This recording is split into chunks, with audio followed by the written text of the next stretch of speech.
네, 반갑습니다. 여의도 노무TV 닭간다 진행을 맡은 황현입니다. 고수들의 초정밀 정치 해부쇼죠. 닭간다 매일 오전 10시 30분 여러분들과 생방송으로 만나고 있습니다. 구독, 좋아요, 알림 설정 부탁드리고요. 댓글로 응원 의견 많이 보내주시기 바랍니다. 저희가 방송 중에 많이 소개해드리도록 하겠습니다. 고수들의 초정밀 정치 해부쇼 닭간다 함께 정치 뉴스 까볼 두 분이군요. 오늘은 두 분 소개해드리겠습니다. 정광재 전 국민의힘 대변인, 박성태 사람과 사회연구소 연구실장 두 분 자리해 주셨습니다. 어서 오십시오. 네, 반갑습니다. 안녕하세요. 네네. 반갑습니다. 오늘 좀 뭐가 착오가 있었나 봐요. 착오가 있었어요. 예, 오늘 김정철 개혁신당 최고위원께서 지금 어디 하와이 가 계시나요?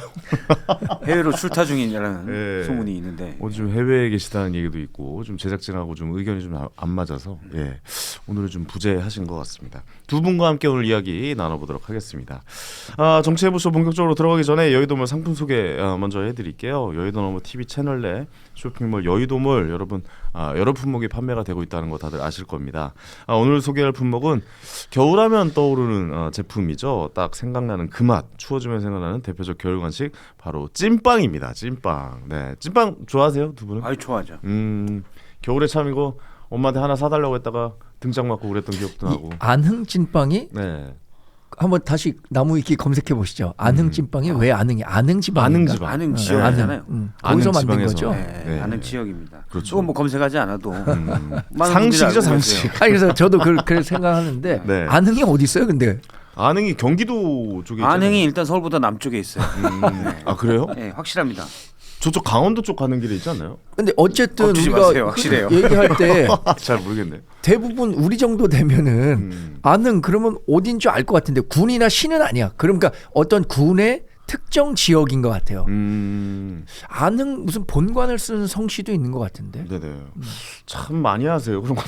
아니 근데 안흥은 어디인지 잘 모르겠잖아 우리가 네. 지금. 어쨌든 횡성 동부에 횡성 자리하고 그래 있는 강원도 동부. 쪽이에요. 강원도 쪽. 횡성 동부라는 거네. 왜냐면 제가 네. 횡성시의 그 아들 저거 뭐야 위에서 쭉 루지라고 예. 루지 타는데 횡성 루지가 있거든요. 거기가 코스가 제일 길다고 하는데 예. 거기 가는 길에 아는 찐빵이 있더라고요. 맞아. 예. 아는 찐빵 거기 이제 판매하는 데가 있어가지고 그 기억이 나는데 강원도 쪽인 걸로 알고 있습니다. 예, 여기서 이제 강릉으로 향하는 5일장이 열리는 곳인데 이분들에게 찐빵을 팔았다. 그렇습니다. 그러면서 아는 찐빵이 유명했다는 오마이뉴스 강릉이랑 기자가 횡성은 있는데 거리가 멀어요. 아니 그 강릉으로 넘어갈 때 넘어가는 구간에서 거기서 이제 대관령국에서 거기서 교통이 요충지였다고 예전에 검색은 오마이뉴스 하셨네. 기자 지금. 했네요. 금방 검색했습니다. 대관령이랑 안흥이랑도 거리가 좀 있는 걸로 알고 있어요.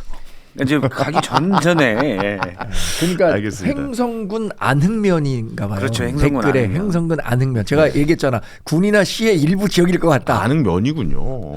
그렇죠. 아는 면이죠. 군은 아니잖아요. 우리가 군 이름은 거의 다 알잖아요. 그러니까 우리는 군은 다 알지. 군은 다 알죠. 어쨌든 이건 뭐 토론할 일이 아니고 저희가 주는 광고입니다.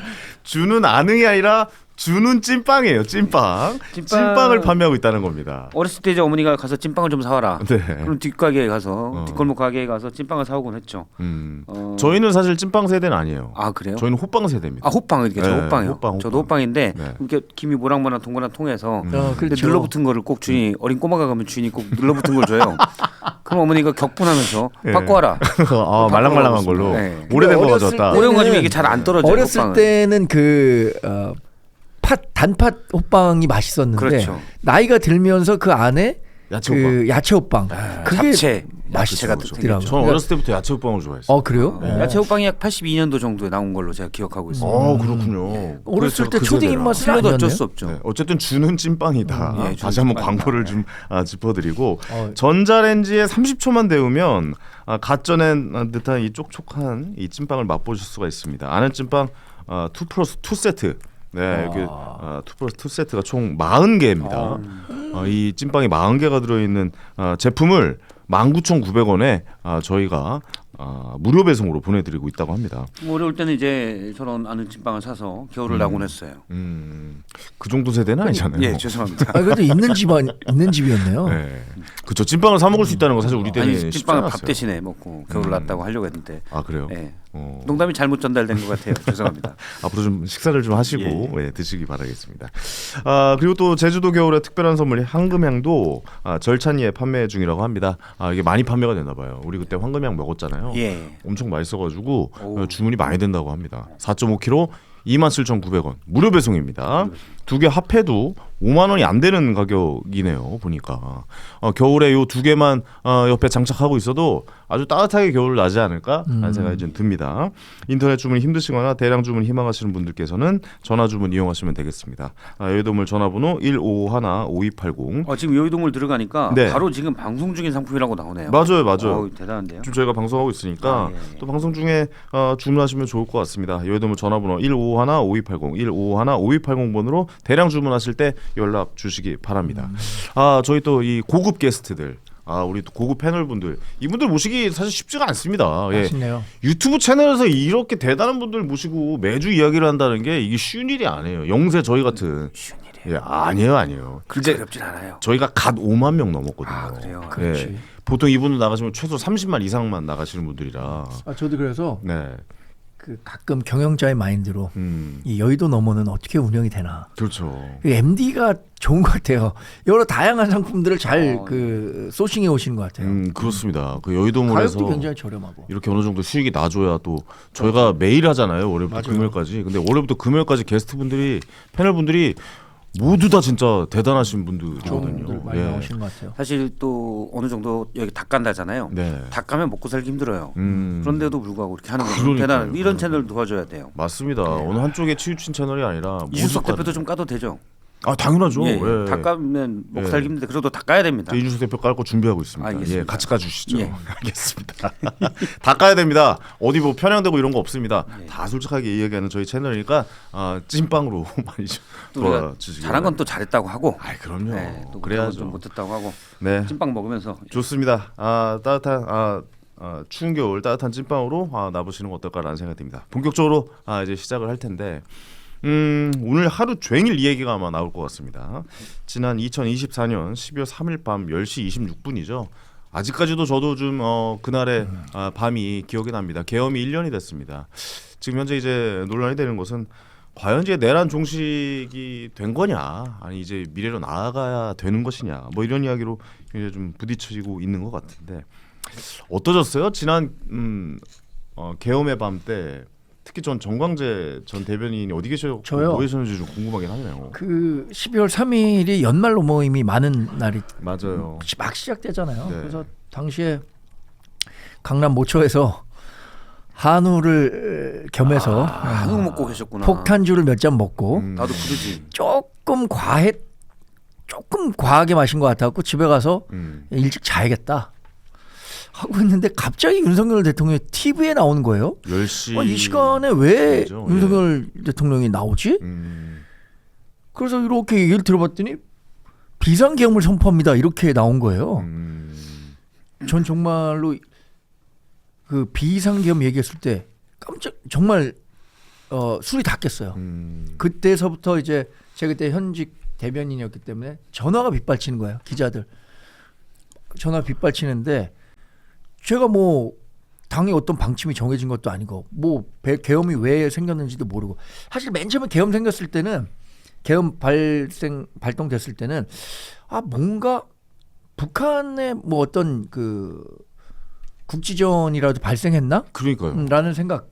또 하나는 반국가 세력 척결한다 그랬는데 민주당 내에 일부 의원들이 북한과 뭐 어떤 공모했다는 사실을 국정원이든 뭐 경찰이든 포착했나? 이런 거를 좀 설령 그래도 계엄을 해요. 아니 그래서 진짜 국민의힘다운 생각이다 이거는. 뭔가 있는 줄 알았죠. 근데 다 그때 생각했잖아요. 뭐가 있으니까 계엄이 났을 거다. 네. 정말 뜬금없잖아요. 그런데 전쟁이 났나? 뭐 이런 생각하시는 분도 계시고. 그래서 그때 당시에 한동훈 전 대표에게 바로 전화했어요. 근데 전화하셨어요? 전화를 또 바로 받더라고요. 그래요? 한 이거는 10분, 또 15분 지나서 네. 이거 불법입니다. 우리 저 국민과 함께 막아야 합니다. 이 정도 메시지로만 지금 내주시면 됩니다. 네. 아니 근데 그게 아니라 한동훈 대표는 그때 당시에 뭐 사살 명령 뭐 이렇게 표현했잖아요. 그렇죠. 체포, 사살. 체포하고 뭐 당신은 그런 이제 것까지. 몰랐죠 사실은. 네. 그때만 해도. 그렇죠. 근데 이제 좀 뒤에 알려졌죠. 사이가 좀 안 좋았고 그게 어떻게 보면 뭐 이렇게 내란 뭐 이렇게 계엄으로 이어진 게 뭐 김건희 특검에 관련된 것과 또 연관성이 있어서 굉장히 긴박했을 것 같아요. 그래서 저는 이제 도곡동이 집이니까 거기서 도곡동에 사시는군요. 출발했는데 네. 11시 28분쯤에 여의도 앞에 도착했거든요. 11시 22분에 한동훈 전 대표가 그 들어갔어요. 그 네. 국회 쪽문 도서관으로. 근데 거기가 마지막이었어. 11시 25분서부터는 정말 삼엄하게 못 들어가게 막아서 못 들어가고 있었는데 그때 얘기를 듣기로는 송영훈 변호사가 그때 당시에 당사에 모여 있어서 국회로 이동하는데 그 한동훈 전 대표에게 대표님이 지금 가시면 혹시 체포될 수도 있습니다. 대표님이 체포될 수도 있습니다라고 얘기하니까 한동훈 전 대표가 이렇게 얘기했다고요. 그것도 감수하겠다가 아니라 그냥 그것도 감수하면서 갔다는 거예요. 네네네. 이 얘기를 듣고 뭐 지금 한동훈 전 대표에 대해서 여러 이야기들을 하지만 저는 당시에 계엄 때 보여준 아주 단호한 모습은 역사적으로 다시 평가될 만한 부분이 있다고 생각합니다. 그렇군요. 회식에 있었고 갑자기 또 이 이야기를 들었고 한동훈 전 대표와 통화를 하셨고. 한동훈 전 대표도 집에 가는 길이었잖아요. 그렇겠죠. 차 안에서 네. 차 안에서 그걸 보고 다시 차를 돌려갖고 그럼 당사로 여도로 가셨어요? 갔습니다. 정광재 저는 대표님께서? 당사로 갔어요. 당사로 그래서 그 가시고. 막혔기 때문에 당사로 갔는데 사실 이 얘기하면 진짜 창피한데 얘기해 주세요. 한 5, 60명의 국회의원들이 있었어요. 정말 그 안절부절. 당 3층 우왕좌왕 안절부절 그렇죠. 이런 모습을 보면서 아무도 몰랐던 제가 거죠. 진짜 처음으로 네. 내가 당을 잘못 택했나? 큰일 났다 이거. 그 생각 지금도 갖고 계시죠? 그런데 네. 정말 그때 당시에 의원들이 갖고 있는 정보라는 게 하나도 없는 거예요. 그러니까 자꾸만 뭐 나경원 의원, 뭐 권성동 의원 이런 분들이 원내 수석이 그때 그 배준영 의원이었거든. 네. 원내 대표는 저기 국회 안에 있고 그렇죠. 원내 수석은 밖에 있었어요. 빨리 전화해 보라고 원내 대표든 대통령실이든 그러니까 뭐 이게 있어야지. 뭐냐? 예, 마음을 이런 식으로 모으고 행동을 해야 되니까. 전혀 정보를 모르는 상태에서 네. 어쩔 줄 몰라 하는 이런 모습. 우왕좌왕. 그리고 근데 일부 의원들이 국회로 가자라고 한 몇 명의 의원들 제가 생각나. 김종양 의원이라든가 한두 분이 그랬던 것 같은데. 더 이름 불러봐요. 그분만 빼고.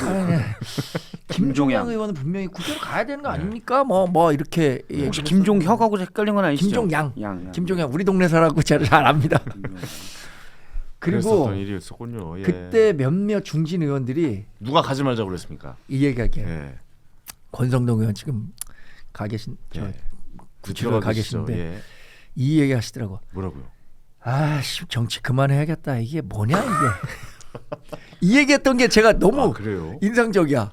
그럼 권성동 의원도 몰랐던 거예요? 그때 아는 사람 아무도 없었어요. 저는 몰랐다고 봐요. 그날 아무도 몰랐어. 제가 잘 아는 분이 대통령실 주요 수석에 또 주요 자리에 있었는데 네네. 수석은 아니고 바로 그 근처 자리. 그 수석도 모르고 술 약속 있었고 고부대에 그렇군요. 앉는 분도 모르고 술 약속이 있었어요. 권성동 의원은 본인의 말대로 됐네요. 일단 정치 그만하고 싶다고 얘기했는데 본인의 말대로 그만둘 수밖에 없는 상황. 근데 지금 정광재 대변인이 우왕좌왕했다. 어떻게 해야 되지? 당장 원내대표는 국회 안에 있고 잘 연락이 안 되고 그러니까 원내수석이 어떻게 해야 돼?라고 자꾸 물어봤다 그러잖아요. 그게 잘못된 거예요. 어떻게 해야 되는지는 윤석열 전 대통령이 이미 비상계엄 선포할 때 알려줬어요. 내가 미쳤다. 그러면 우리가 어떤 광인의 목소리를 냈어요. 그럼 거기에 대응할 거 많아죠. 국회의원들은 당연히 국회로 가서 계엄 해제 표결을 했어야죠. 이건 정해진 답이에요. 그렇죠. 우왕좌왕할 아무런 필요가 없었다.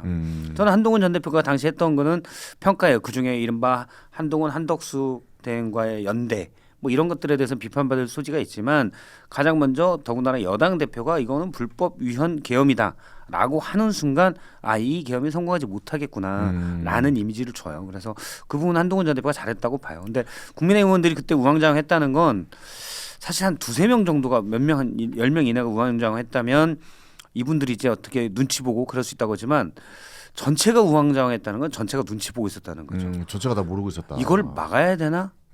그냥 가야 되나?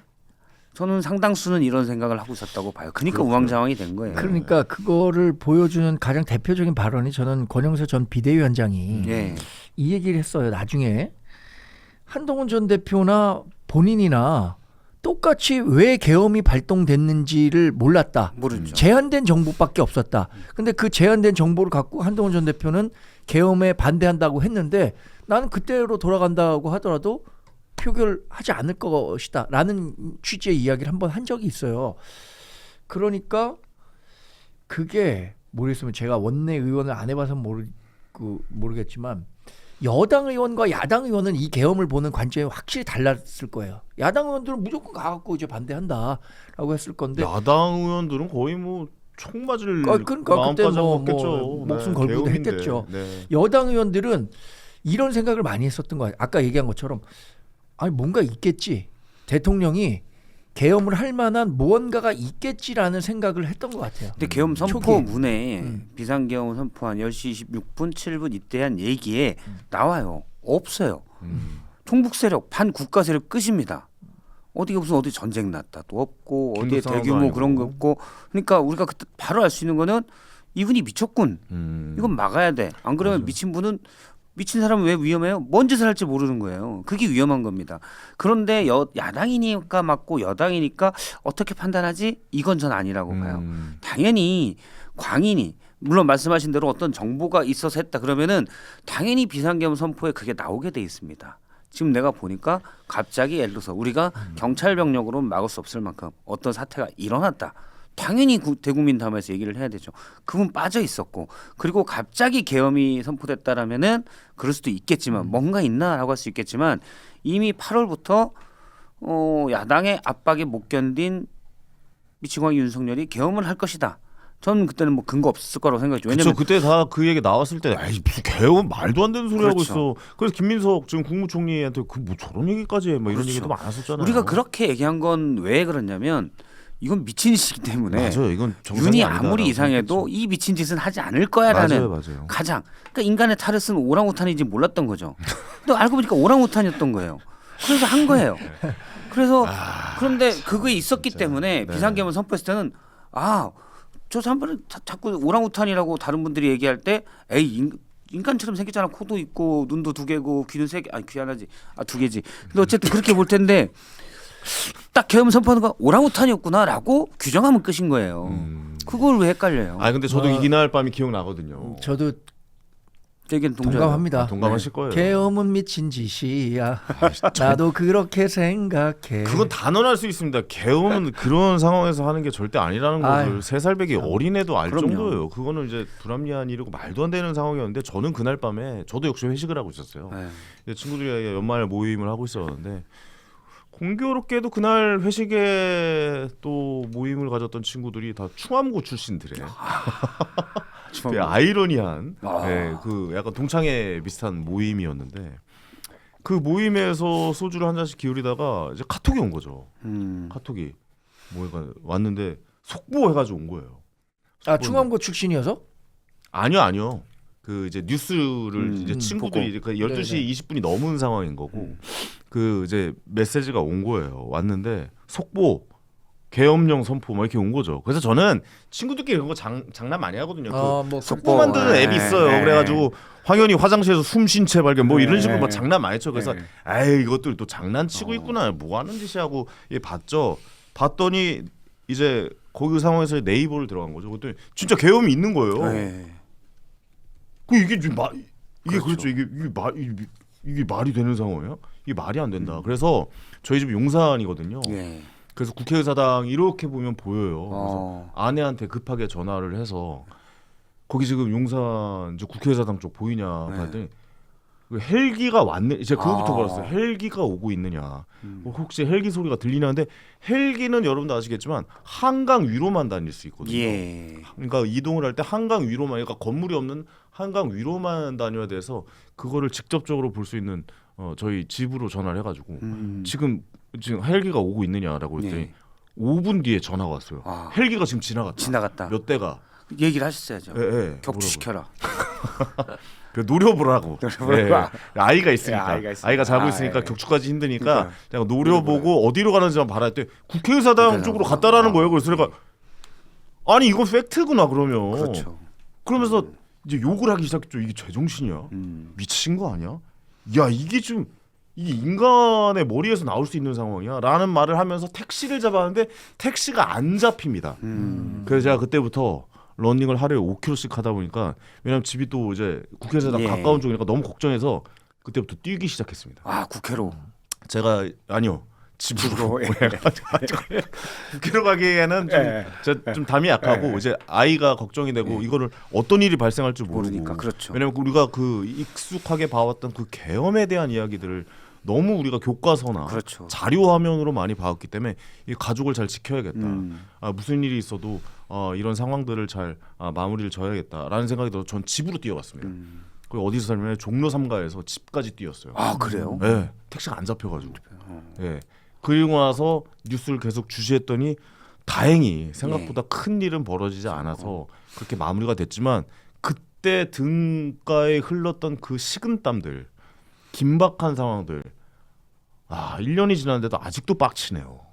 그 상황들 자체가 왜 국민들 이런 상황으로 몰아넣었는지에 대해서 아직도 열받습니다. 윤석열, 김용현, 여인영, 최소한 이런 분들은 이상민, 뭐 박성재 이 정도까지 한덕수 용서할 수가 없고 그냥 정말 단죄를 받아야 돼요. 네네. 아니 그래서 지금 뭐 정치적으로는 이미 정권 뺏기고 그리고 윤석열 전 대통령은 대통령자에서 내려왔고 지금 사법적 절차에 따라서 재판을 받고 있잖아요. 그래서 이거를 저는 뭐 잘못했죠. 네. 근데 그걸 자꾸만 윤석열 전 대통령에 대한 적개심을 사적 감정으로까지 해갖고 사법부에 대해서 막 이렇게 압박하고 하는 거는 좀 잘못됐다고 생각해요. 이게 법적인 정해진 절차에 따라서 일단 정치적으로는 탄핵이 돼서 그 대통령 자리에서 물러났고 대통령 선거 새로 생겨서 이재명 대통령이 집권했잖아요. 정치적으로는 다 해결됐습니다. 근데 이걸 갖고 아직도 내란이 진행 중이다. 내란이 진행 중이라면은 지금 민주당 정권이 어떻게 그 탄생했습니까? 이걸 너무만 자꾸 이렇게 정치적으로 상대 정당을 이렇게 말살하기 위해서 활용하는 것은 저는 바람직하지는 않다고 봐요. 그리고 또 하나는 사법적으로도 재판 진행 중이잖아요. 뭐 영장이 기각됐네 말해. 영장 기각 나중에 얘기하겠지만 추경호 전 원내대표의 영장 기각 그 법리적으로 당연히 기각될 만하니까 기각된 거예요. 지금 특검 3대 특검에서 구속영장을 신청한 사람 가운데 거의 50%가 구속영장 기각됐습니다. 일반 형사사건은 구속영장 그 기각 비율이 22%예요. 지난해 평균.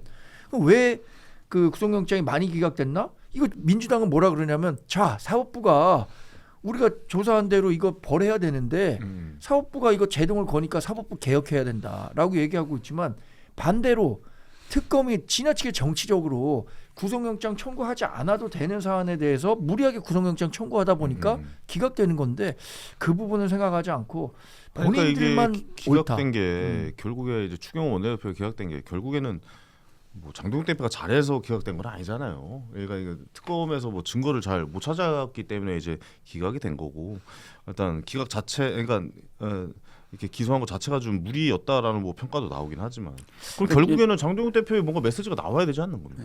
저는 근데 내란 종식에 대해서 먼저 얘기를 하면 내란 종식이 무언가에 대한 규정이 좀 필요한 것 같아요. 양쪽에서 서로 다르게 해석하기 때문에 맞아요. 뭐 지금도 내란 종식이냐라고 야당 내란이 진행 중이냐라고 지금 야당에서는 따질 수도 있고 그래서 제가 보는 건 어떠냐면 내란이 뭔가 사회를 위험에 빠뜨린 그러니까 물리적인 위험에 빠뜨릴 내란이 진행 중이진 않죠. 네. 이미 윤석열은 구속됐고 재판은 진행 중이고 정권에서도 물러났습니다. 그런데 이 내란을 두둔했던 세력들이 여전히 목소리를 높이고 있어요. 예를 들어 직위원 재판부가 윤석열을 석방 지휘하면서 논란이 일단 커졌죠. 저는 직위원 재판부가 딴 것보다도 일단 아스팔트 세력만 있었다면은 크게 동요하지 않았을 거예요. 당시 국민의힘 주류 세력들이 계속 내란죄의 성격 가능성. 그러니까 많은 법조인들은 그렇게 봐요. 그러니까 그러니까 날로 볼 거냐 시로 볼 거냐. 이걸 구속 기간을 시로 보는 걸로 처음으로 변경을 하면서 방식을 정해서 석방을 했잖아요. 근데 사실상은 내란죄가 과연 특검이 기소할 만한 일이냐 수사권이 있냐 이 부분에 대한 고민이 컸다라는 얘기들이 있어요. 근데 그걸 왜 그러냐 국민의힘에서 계속 그걸 얘기를 한 거예요.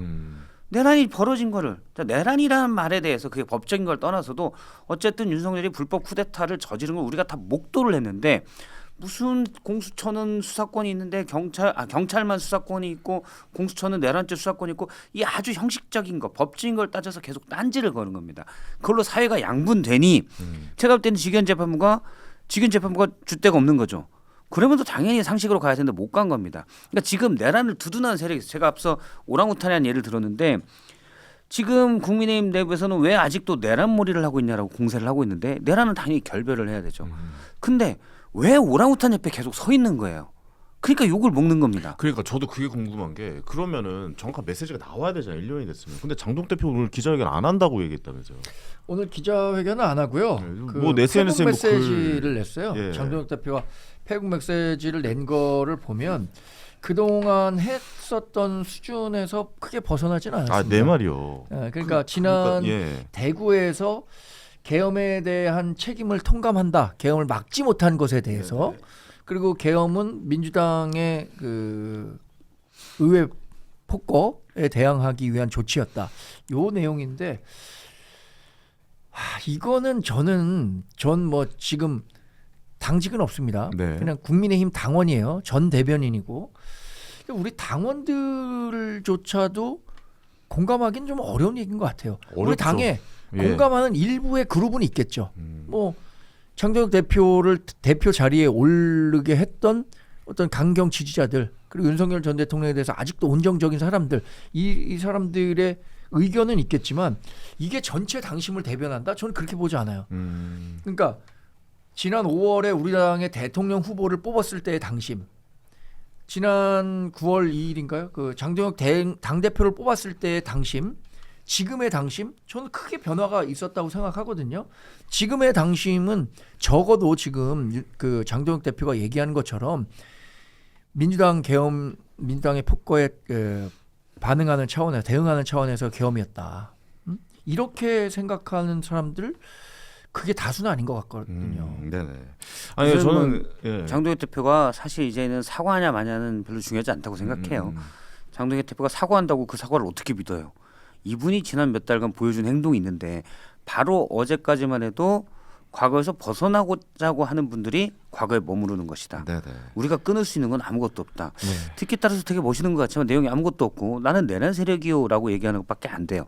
이렇게 얘기했던 분이 오늘 갑자기 계엄 불법 계엄을 사과하고 우리가 정말 민심하겠다. 그 말을 어떻게 그것도 믿습니까? 진정성이 없죠. 그렇죠. 예. 이분은 그리고 이미 지난해까지만 해도 친한동훈계 핵심이었고 지난 12월 4일 날 1시 계엄 해제 표결 건의의 18명 중에 한 명이었어요. 그러네요. 생각해보니까. 그러고 3월 15일로 네. 제가 기억을 하는데 3.1절 집회 때 부산 세계교회 집회 때 가서 네. 계엄에는 하나님의 계획이 있습니다. 그래요. 이분이 두세 달에 한 번씩 바뀌어요. 팔색조네. 팔색조에. 그럼 네. 이분이 오늘 와서 2025년 12월 3일 날 사과드립니다. 그걸 어떻게 믿어요? 저는 장동혁 대표가 이제 무슨 말을 하든 거는 아무것도 중요하지 않다. 대신 이제 국민의힘이 원내 제2당이고 제1야당이잖아요. 그리고 어느 정도 보수의 보수의 민심을 대변한다고 한다면 장동혁 같은 구구 세력이 아닌 제대로 된 건전 보수 목소리가 나와야 돼요. 그런 관점에서 볼 때 오늘 지금 했는지는 모르겠는데 국민의힘 대안과 책임이라는 모임에서 초재선 의원. 초재선 의원 모임 거기가 이성권 의원이 간사라고 그러더라고요. 네네. 거기 30명이 이제 사과문을 냈는데 좀 약하긴 하지만 나름 그 정도면 전 잘 썼다고 봅니다. 사과문 내용이 뭐 어떻게 나왔나요? 좀 사과문 내용은 윤석열과를 단절하겠다. 단절해야 한다. 네. 단절해야 또 된다. 계엄에 대해서 사과드린다. 사과드린다. 그리고 민생 정당, 정책 정당으로 앞으로 거듭나겠다. 미래로 나가야 된다. 이거 원론적인 원론적인 얘기인데 얘기. 그래도 좋은 얘기를 했네요. 네, 그렇죠. 좋습니다. 네. 그 저는 그래요. 그 세력이 잠시만 제가 얘기하면 네. 장동혁 대표를 이제 바꾸길 기대하는 거는 의미 없다. 새로운 세계를 따라서 장동혁 대표를 쫓아내든지 네. 최소한 그런 일을 못하게 견제를 해야 돼요. 그렇죠. 그건 그러니까 세력 싸움으로 그나마 제 목소리를 내는 우리 정광재 대변인 같은 분들이 맞습니다. 힘을 예. 더 키워서 그 세력들과 어깨를 같이 하여서 그나마 상식적인 얘기를 해야 된다는 거죠. 왜 오랑우탄 옆에 있으면서 왜 오랑우탄 보고 뭐라고 하냐라고 하는 거죠. 사람으로 오면 돼요. 사람 쪽으로. 잘 정리해 주신 것 같아요. 지금 예. 우리 당에 어제 그 중앙일보 보도 보셨잖아요. 다 전수조사했더니 응답했던 사람들 중에 과반은 계엄에 대해서 사과해야 한다라고 했어요. 그리고 뭐 응답하지 않은 사람들 대부분 침묵하는 사람들도 그 의견에 가깝다고 봐요. 윤석열 전 대통령과의 관계에서도 절연해야 한다. 근데 절연하지 않아도 된다라고 얘기한 사람 중에는 이미 탈당했고 이 문제 계속 건드려봤자 우리한테 유리할 게 없으니 뭐 또 한 번 얘기할 필요는 없다라는 취지의 답변을 한 분들도 있는 걸 보면 어쨌든 지금 대안과 책임 그쪽 분들이 얘기하는 것에 공감하는 사람들이 국민의힘 의원의 다수예요. 근데 지도부는 여전히 강경한 목소리를 내고 있잖아요. 그럼 저는 이제 장동혁 대표가 과연 대표로서 리더십을 가져갈 수 있을까 그대로. 아니 원내 의원들이 지금 과반은 장 대표와 다른 생각하고 있는데 그대로 가지 않는데 장 대표가 어떤 얘기를 한다고 하더라도 이게 당내 리더십이 작동할 수 있을까? 이런 걸 생각하면 앞으로 하여튼 국민의힘 뭐 격변할 것 같습니다. 지금 저도 국민의힘 의원들이 대부분 그럴 거라고 보는데 이미 장동혁 대표 당대표 될 때 또는 그 이전으로 거슬러 올라가면 김문수 후보가 이분도 내란 세력이요. 사실상 제가 내란 세력이라고 말하는 건 내란을 저질렀다는 게 아니라 자신의 정치적 이해관계를 위해서 내란을 저지른 정말 우리가 상종할 수 없는 세력들을 동조한 옹호하고 세력이죠. 두둔하는 세력이에요. 네. 근데 김문수 후보가 대통령 후보가 된 것부터가 역사의 코미디입니다. 그런데 그때 국민의힘 의원들이 뭐하냐? 그냥 뉴스 보면서 핸드폰 보고 뉴스 보면 아유 당이 망조네. 난 그냥 단체장이나 나가야겠다. 이렇게 하면 안 된다는 거죠. 이분들 우리 낸 세금으로 월급 받는 사람들이거든요. 그냥 멀리 떨어져서 에이구 할 게 아니라 이분들도 다 눈치 보고 있는 거예요. 나서서 맞서서 목소리를 내고 세력을 만들고 저는 그 유일한 지금 처음 일어난 게 대안과 책임이 일단 사과문을 낸 거죠. 제가 그래서 김재섭 의원한테 전화해가지고 이번 한 번에 그쳐서는 안 된다. 강하게 목소리를 내고 일단 페북에 무슨 메시지 쓰고 이런 거 하지 말고 자꾸 나와서 성명을 내고 규탄을 해라. 그렇죠. 당내에서 싸워야 되는 거예요. 지금 저도 정광재 대변인님 말씀에 동의해요. 많은 분들이 장동혁 대표처럼 가면 안 되는데 그런데 다 방관하고 있습니다. 왜? 당장 총선이 없고 내 자리는 위협받지 않으니. 그리고 혹시나 장동혁 체제가 계속하면 나도 잘 보아야 되니. 이게 비겁한 겁니다. 저 같으면 저는 그렇게 해도 돼요. 저는 아무런 공직자가 아니잖아요. 국가에서 세금 받는 거 없어요. 저는 그렇게 해도 돼요. 물론 안 하죠. 쪽팔리니까. 그런데 국회의원들은 나라에서 세금 받고 우리가 낸 세금으로 저도 한 20원씩은 들어가요. 그럼 그걸로 해야 되는데 이 사람들은 다 방관하고 있더니 비겁한 겁니다. 그래서 제가 계속 얘기를 뭉쳐서 싸워라. 그렇지 않고서는 아무것도 바뀌지 않는다. 네.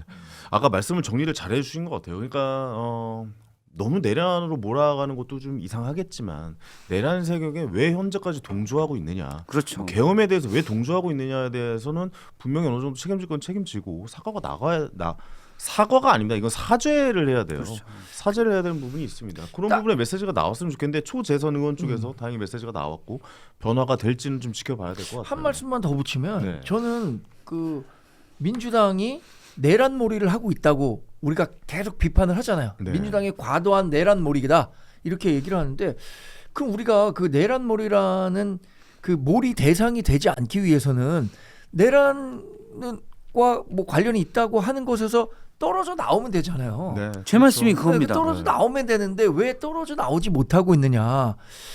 그리고 뭐 그때 당시에 뭐 현실적으로는 아직 당 지도부가 그런 사람들의 지지를 받고 구성이 됐기 때문에 지금 다수의 국민이 원하는 메시지를 내지 못하고 있는 것 같은데 네네.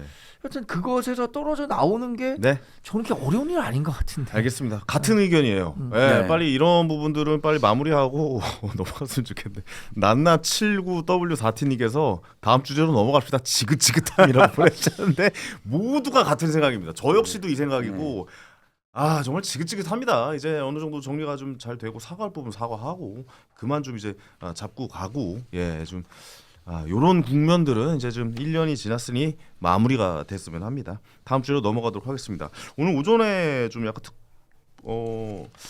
특보가 하나 들어왔는데 속보가 하나 들어왔는데 대통령실 인사청탁 문자가 좀 논란이 됐나 봐요. 김남국 비서관에 엄중 경고했다. 대통령실에서 뭐 이런 문자가 왔는데 내용을 보니까 뭐 훈식형 현지 누나한테 할게 뭐 이런 식으로 좀 이야기가 나왔나 봐요. 아우야, 아는 뭐 홍선범이다. 우리 중대 출신이고 뭐 이런 이건 분명히 봐도 인사청탁 문자죠. 예, 이거는 좀 문제가 될 수 있을 건데 왜냐면 두 명을 딱 집은 게 대통령실에서 1등은 사실 비서실장이고. 그다음에 대통령실에서 좀 관련이 그러니까 좀 약간 뒷부분에 있어야 된다라고 생각했던 분이 또 김현지 실장인데 현지 누나라고 하고 훈식이 형이라고 하고 이렇게 얘기가 나왔어요. 어떻게 보고 계십니까? 그 현지 실세설 네. 이거를 이제 부인할 수 없는 빼도 박도 못하는 증거가 나온 건데 타당성을 만들어준 것 같아요. 그 총무 비서관일 때의 역할은 대통령실을 구성하는 데에서 인사 예산 뭐 이런 것들 권한이 있습니다. 네네. 근데 지금 부속실장으로 갔잖아요. 왜 부속실장으로 갔냐? 총무비서관 때 국정감사에 나오라 그럴까봐 나갈 의무가 없는 부속실장으로 바꾼 거 아닙니까? 네. 근데 부속실장은 전혀 이런 인사와 관련한 권한이 없어요.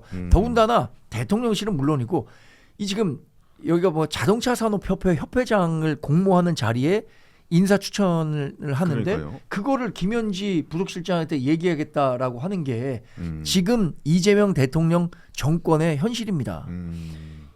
아니 이런 일이 이렇게 계속 반복되고 있는데 국민의힘이 이런 거 공격하고 하면 우리 메신저가 좋으면 분명히 이재명 대통령 이렇게 하면 안 되는데 민주당 정권 이러면 안 되는데 이런 여론이 나와야 되는데 그런 여론을 지금 만들어내지도 못하고 있는 거잖아요. 우리 본인의 그 메신저로서의 신뢰가 상실되니까 네. 이거는 엄중 경고가 아니라 인사 조치해야 됩니다. 아니 그런 분들도 많아요. 김남국 의원 저기가 있었나요? 막 이렇게 이야기하는 사람들 많아요. 지금 이제 대통령실에 들어가 네, 있잖아요. 대통령에 들어가 있습니다. 디지털 네네. 소통 근데 비서관 이제 보통 저도 김남국 의원이랑 가끔 예전에 통화를 했는데 저 같이 예전에 방송도 많이 했습니다. 그렇죠. 예, 예. 강훈식 실장이 73년생, 김남국 의원이 82년생, 그리고 김현지 부속실장이 75, 74, 93학번인데 7호면 빠른 7호일 거예요. 네. 75년 4월 18일생입니다. 아 그래요? 생까지. 근데 93학번이래. 93학번이죠. 까지. 친하세요? 아니 지난번에 네. 대장동 등기부 등본 공개했는데 아. 750418로 나오더라고요. 그거 외우셨구나. 제가 750408이거든요. 어. 나랑 나이가 같은데 어떻게 93학번이지? 이런 생각을 했어요. 그러셨구나. 그렇죠. 그러면 이제 나이가 같으니까 우리 정강재 대변인 난 누나랑 못해, 이제. 라고 할 수 있겠지만 저는 보통 얘기할 때도 이제 원래 잘 알아요 서로 다.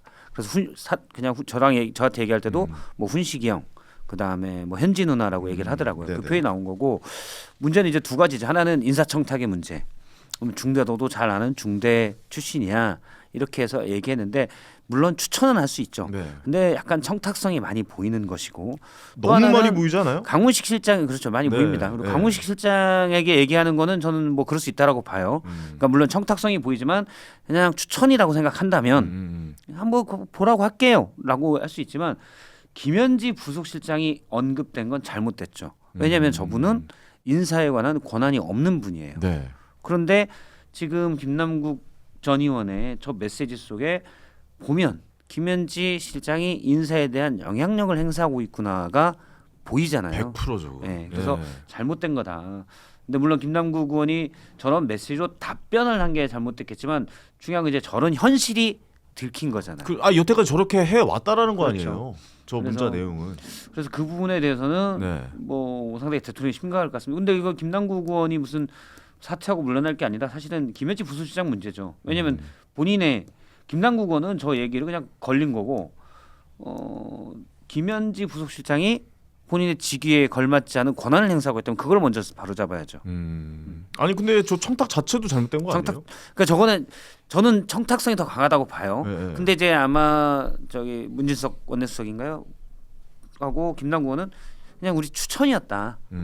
이게 무조건 하는 게 아니라, 추천이다. 네, 어떤 이게 협회장이니까 네. 그냥 이런 분도 있으니까 봐달라 한번 그런 추천이었다고 얘기할 수 있어요. 하지만 문자로, 비판 들을 수 예. 있죠. 근데 문자로 야 얘 무조건 집어넣어 이렇게 얘기는 안 하잖아요. 그러니까 추천식으로 이제 얘기를 해서 무언의 어느 정도의 예. 이제 메시지를 좀 주는 건데 예. 거기에 대한 내용은 저렇게 청탁을 한 거라고 좀 생각이 들고 그러니까 뭐 신중하고 현명하게 판단하라라는 말과 같은 거죠. 법무부 장관의 이야기죠. 그거랑 같은 맥락이죠. 네. 근데 저거 뉴스핌에서 공개했던가요 사진? 여튼 제가 이걸 보고 진짜 자동차 산업 협회장 인선이 끝나서 홍장범인가요? 그 사람이 됐었을 때 이걸 공개했었으면 어땠을까라는 생각이 들더라고요. 지금은 이렇게 추천했다. 이거 뭐 그냥 일상적인 뭐 추천 과정입니다. 어떤 식으로든 그렇죠. 뺄 수 있잖아요. 민주당이나 대통령실이나 엄중 경고하고 넘어가겠지만 실제로 뭐 한 달 지났는데 자동차 산업협회장에 이분이 됐어. 그럼 봐라. 야 당시에 우리가 이런 걸 확보했었는데 어떻게 되는지 보려고 했는데 실제 되더라. 그러니까 실세는 김현지더라. 이랬다면 더 빼박진 거가 됐을 것 같다라는 생각도 저는 하게 되더라고요. 그러니까 이게 전체적으로 봤을 때 이제 꺼져가던 김현지 실장에 대한 논란이 다시 한 번 또 그렇죠. 누군가 산소를 주입을 해서 불이 살짝 더 붙고 있는 상황까지 오게 된 건데 김현지 어쨌든, 실장이 제가 봐도 지금 이재명 대통령의 최측근 중에 한 명인 건 맞아요. 최측근인 것 같아요. 예, 정식 업무 라인은 당연히 강훈식 비서실장이죠. 네. 그런데 사실 관계가 훨씬 더 오래된 거는 김현지 비서실장이 부속실장이 오래 전부터 성남 때부터 굉장히 믿음의 관계인 예, 것 같아요. 계속 사실은 보좌관 역할을 계속했어요. 그러니까 보좌관 참모라기보다는 좀 더 보좌관에 가까운 역할을 계속했기 때문에 그런 오랫동안 된 신뢰관계가 있겠죠. 네. 그런데 이제 그때 사실은 그런 부분이 공개되고 투명이 돼야 그러니까 지난번 운영회에도 나와서 얘기를 해야 물론 근거 없는 의혹 제기도 있을 것이고 뭐 근거 없는 비난도 있을 것이지만 그래야 좀 더 행동이 조심스러워지죠. 근데 어쨌든 김남국 의원의 저 메시지를 우리가 눈치챌 수 있는 건 여전히 실력이 있구나. 부속실장 자리에 걸맞지 않은 그런 게 보이잖아요. 그렇죠. 그건 잘못된 거죠. 네네. 근데 문제는 여전히 실력이 있구나가 아니라 앞으로도 실력이 있을 거구나라고 사람들이 확신하고 있다는 거예요. 김현지 부속실장이 대통령실 구성할 때부터 적극적으로 다 개입했다는 거 아니에요? 그리고 실제로 뭐 산림청장 뭐 인선 과정에서 본인들은 부인하고 있지만 산림청장 갑자기 왜 됐지? 이분이 성남의제 21에서 김현지 그 당시 사무국장으로 일할 때 정책본부장인가요? 뭐 정책자문위원장인가를 한 2년 때문에 됐다라는 의혹 있었기 때문에 국정감사에서 한번 살펴보자라고 했는데 그거 전혀 답변하지 않겠다는 방식으로 안 나온 거고 이거 이런 식으로 계속 김현지 씨 감싸고 있다가 그러다가 정권 망하는 겁니다. 알겠습니다. 좀 지나간 이슈였다라고 생각했는데 다시 한번 이렇게 불을 지피면서 이야기를 좀 나눠봤고 확실히 좀 의혹들이 계속 좀 남아 있고 살아 있는 것 같습니다. 이분은 언젠가 한 번은 대중 앞에 좀 서야 되지 않을까라는 생각도 그렇죠. 좀 들기도 하고요. 예, 이거 정권이 지나가고 나도 문제가 이렇게 되면은 계속 나오지 않을까요? 이거 그렇죠. 이런 꼬리표를 계속 달고 다니면 좋을 게 없잖아요. 이 정부에도. 그래서 뭐 그때 운영이 안 나온 게 사실은 그렇게 좀 공개가 되고 공직이란 게 그런 자리거든요. 네. 그래야 보다 스스로도 경계를 하게 되죠. 그렇죠. 예, 알겠습니다. 다음 주제로 넘어가 보겠습니다. 먼저 그 전에 저희에게 또 슈퍼챗 보내주셔가지고 도시가치님께서 2,000원 후원해 주셨습니다. 앞으로 여당 진영에게는 장경태 질문을, 야당 진영에게는 친이 쿠데타 질문을 하면 좋겠습니다라고 저에게 슈퍼챗 보내주면서 댓글 남겨주셨고 또 성남 총광님께서 5만 원이나 후원해 주셨습니다. 아유 감사합니다. 구독자 5만 명 축하합니다. 현지 누나와 훈식이 형도 축하한다고 전해달라고. 예. 아니 축하할 사람은 홍장범 아닌가요? 저도 이렇게 부르고 싶네요. 훈식이 형. 예, 막 이렇게 좀 불러보고 싶네요. 현지 누나 이렇게 불러보고 싶네요. 예. 저는 경식 비서실보다 어리기 때문에. 예. 훈씨가 이렇게 하십니까? 강희 사석에서 의원. 만나면? 저도 훈식형이라고 해요. 형이라고 하십니까? 강훈식 의원도 저한테 형이라고 하고. 그렇군요. 그렇군요. 저도 그냥 생긴 건 저보다 형이라고 저는 속으로 생각해요. 훈식이 형, 현진이 누나 이 정도로 얘기하면 좀 엄청 친한 거 아닙니까? 그럼? 근데 예전부터 그렇게 많이 해왔더라고요. 아, 김남국 그래요? 의원이 원래 네. 그런 스킨십이 좋아요. 알죠. 예, 네, 너무 잘 아니, 알죠. 또 그래서- 민주당의 문화가 약간 그래요. 근데 김남국 이런 의원이 가족 특히 같은 좋아요. 문화. 특히. 어? 형형거리면서 잘 이렇게 맞아요. 막 이렇게 따르긴 해요. 이런 예. 그 가족 같은 문화 때문에 예를 들어서 뭐 어떤 특정 그 정치인의 문제가 불거진다고 하더라도 일종의 뭐 자기 편 감싸기 이런 거 너무 인정주의에 그 돼 있어. 사실 그럴 수 있죠. 예. 우리 당은 탄핵 두 번 되고 아니 뭐 예를 들어서 뭐 장해찬 최고 이런 사람들 그 가차없죠 문제가 여기는 됐을 또. 때 가차없이 다 그냥 잘랐는데 여기는 끊어버리죠. 뭐 나중에 얘기할 거예요 장경태 의원? 할까요? 할지 안 할지 모르지만 하시죠. 이런 논란이 부각됐을 때도 네.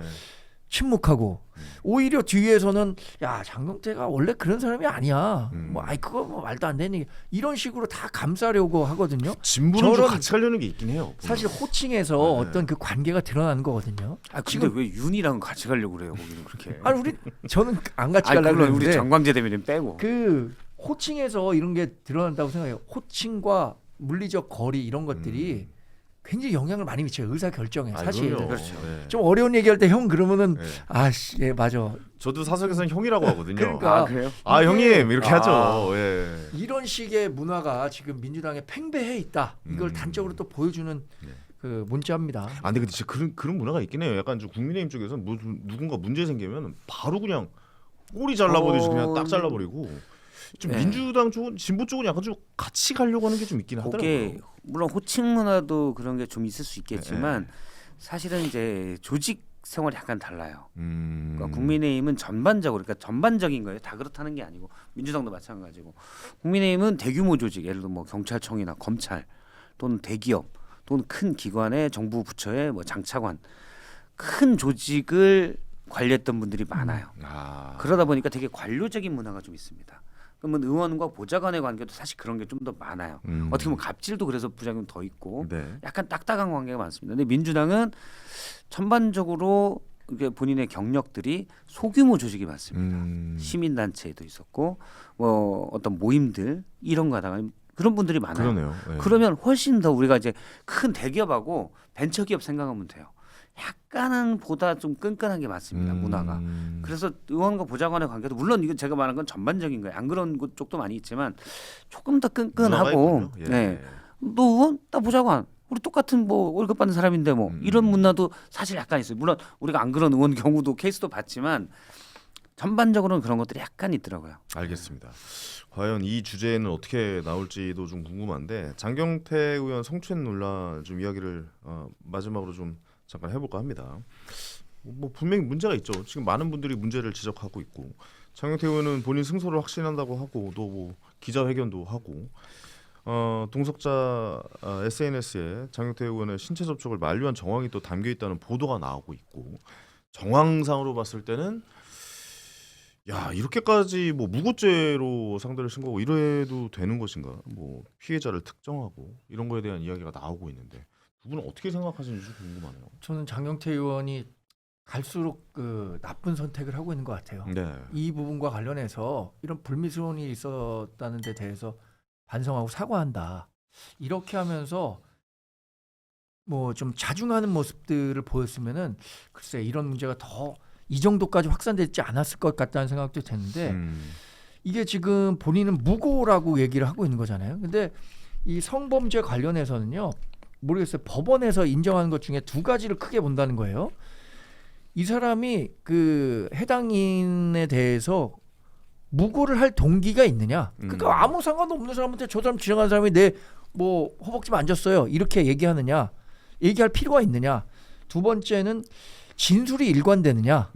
이거예요. 네. 근데 진술은 지금 일관되잖아요. 네. 그리고 동기라는 게 장경태 의원을 굳이 자기가 보좌진 생활을 하면서 재선 의원을 상대로 이런 얘기를 할 필요가 없어요. 근데 더군다나 동석했던 사람들이 관련한 이야기를 하기 시작했습니다.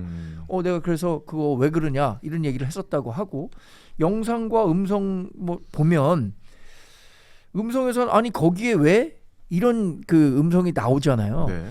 그건 본인 그 여성이 충분히 이 부분에 대해서 문제 제기를 했다는 것을 확인할 수 있거든요.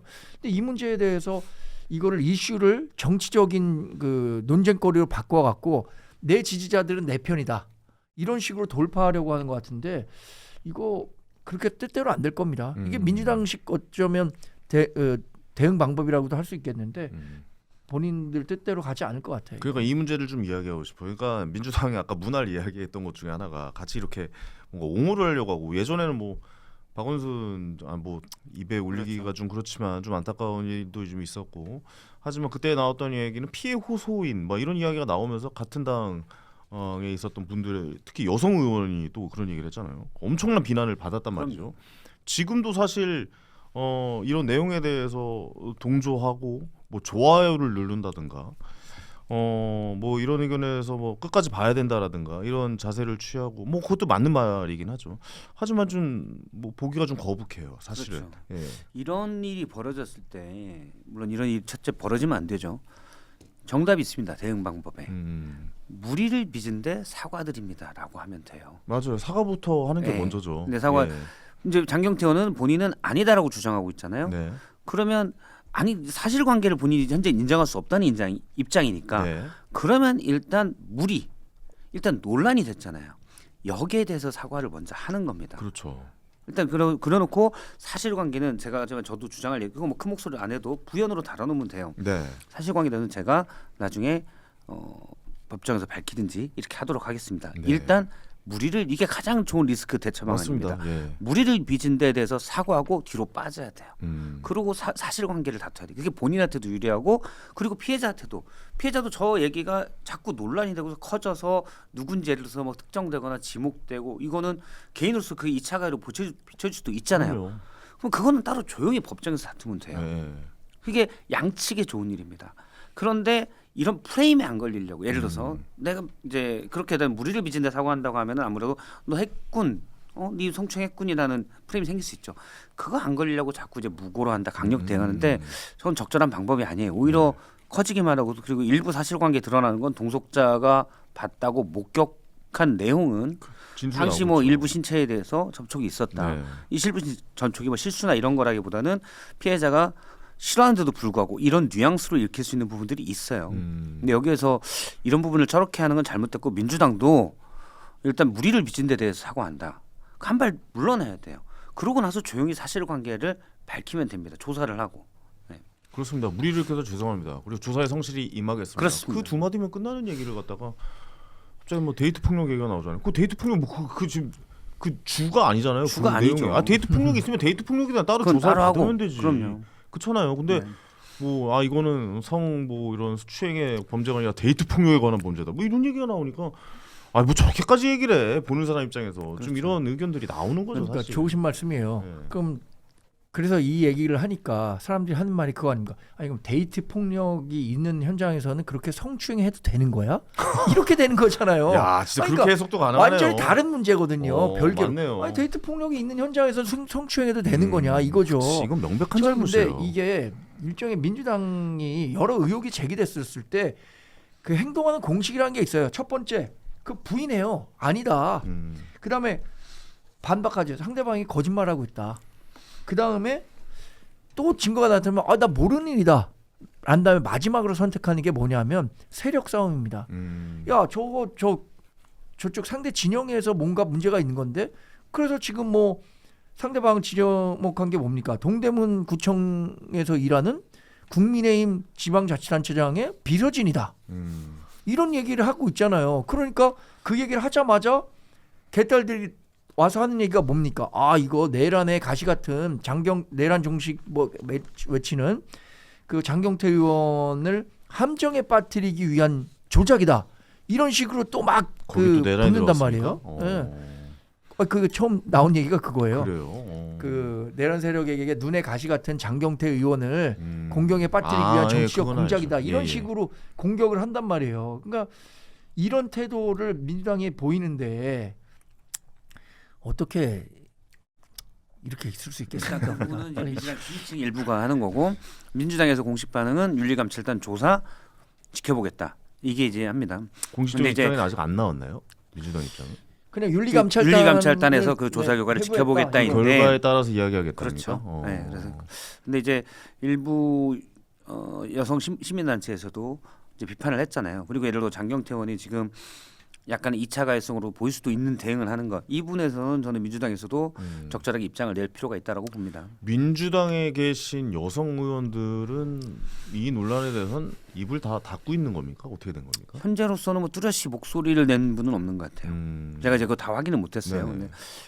근데 국힘 쪽에서는 침묵도 방조다 이런 식으로 그렇죠. 좀 이야기를 하고 그렇죠. 있는 것 같은데요. 네. 예, 분위기상. 그렇죠. 그래서 네. 제가 답을 정해드렸잖아요. 무리를 일으킨 데 사과드린다. 우리가 엄중히 조사해서 그 결과에 따라 조치하겠다. 왜냐하면 뭐 극히 일부지만 정말 이 경우가 그런 경우는 전 아니라고 봐요 개인적으로. 근데 극히 일부지만 정말 악의적이나 그런 것들이 있을 수가 있어요. 전혀 사실관계가 다른. 네네. 그래서 일부 연예인들 같은 경우 이제 사실 그래서 무고로 상대했던 분들이 무고로 걸렸던 분들도 있잖아요. 아주 극히 그런 경우도 있기 때문에 미리 결과를 가지고 얘기할 수 없는 문제고 네. 그게 일단 사실관계가 우리가 영상이나 뭐를 통해서 확인됐어요. 또는 광범위한 목격자를 통해서 확인됐어요. 그러면 입장을 낼 수 있지만 근데 어쨌든 무리를 일으키는 사과하고 그다음에 피해자가 혹시 공격받지 않도록 그런 조치를 해야 될 필요가 있죠. 그러니까요. 네.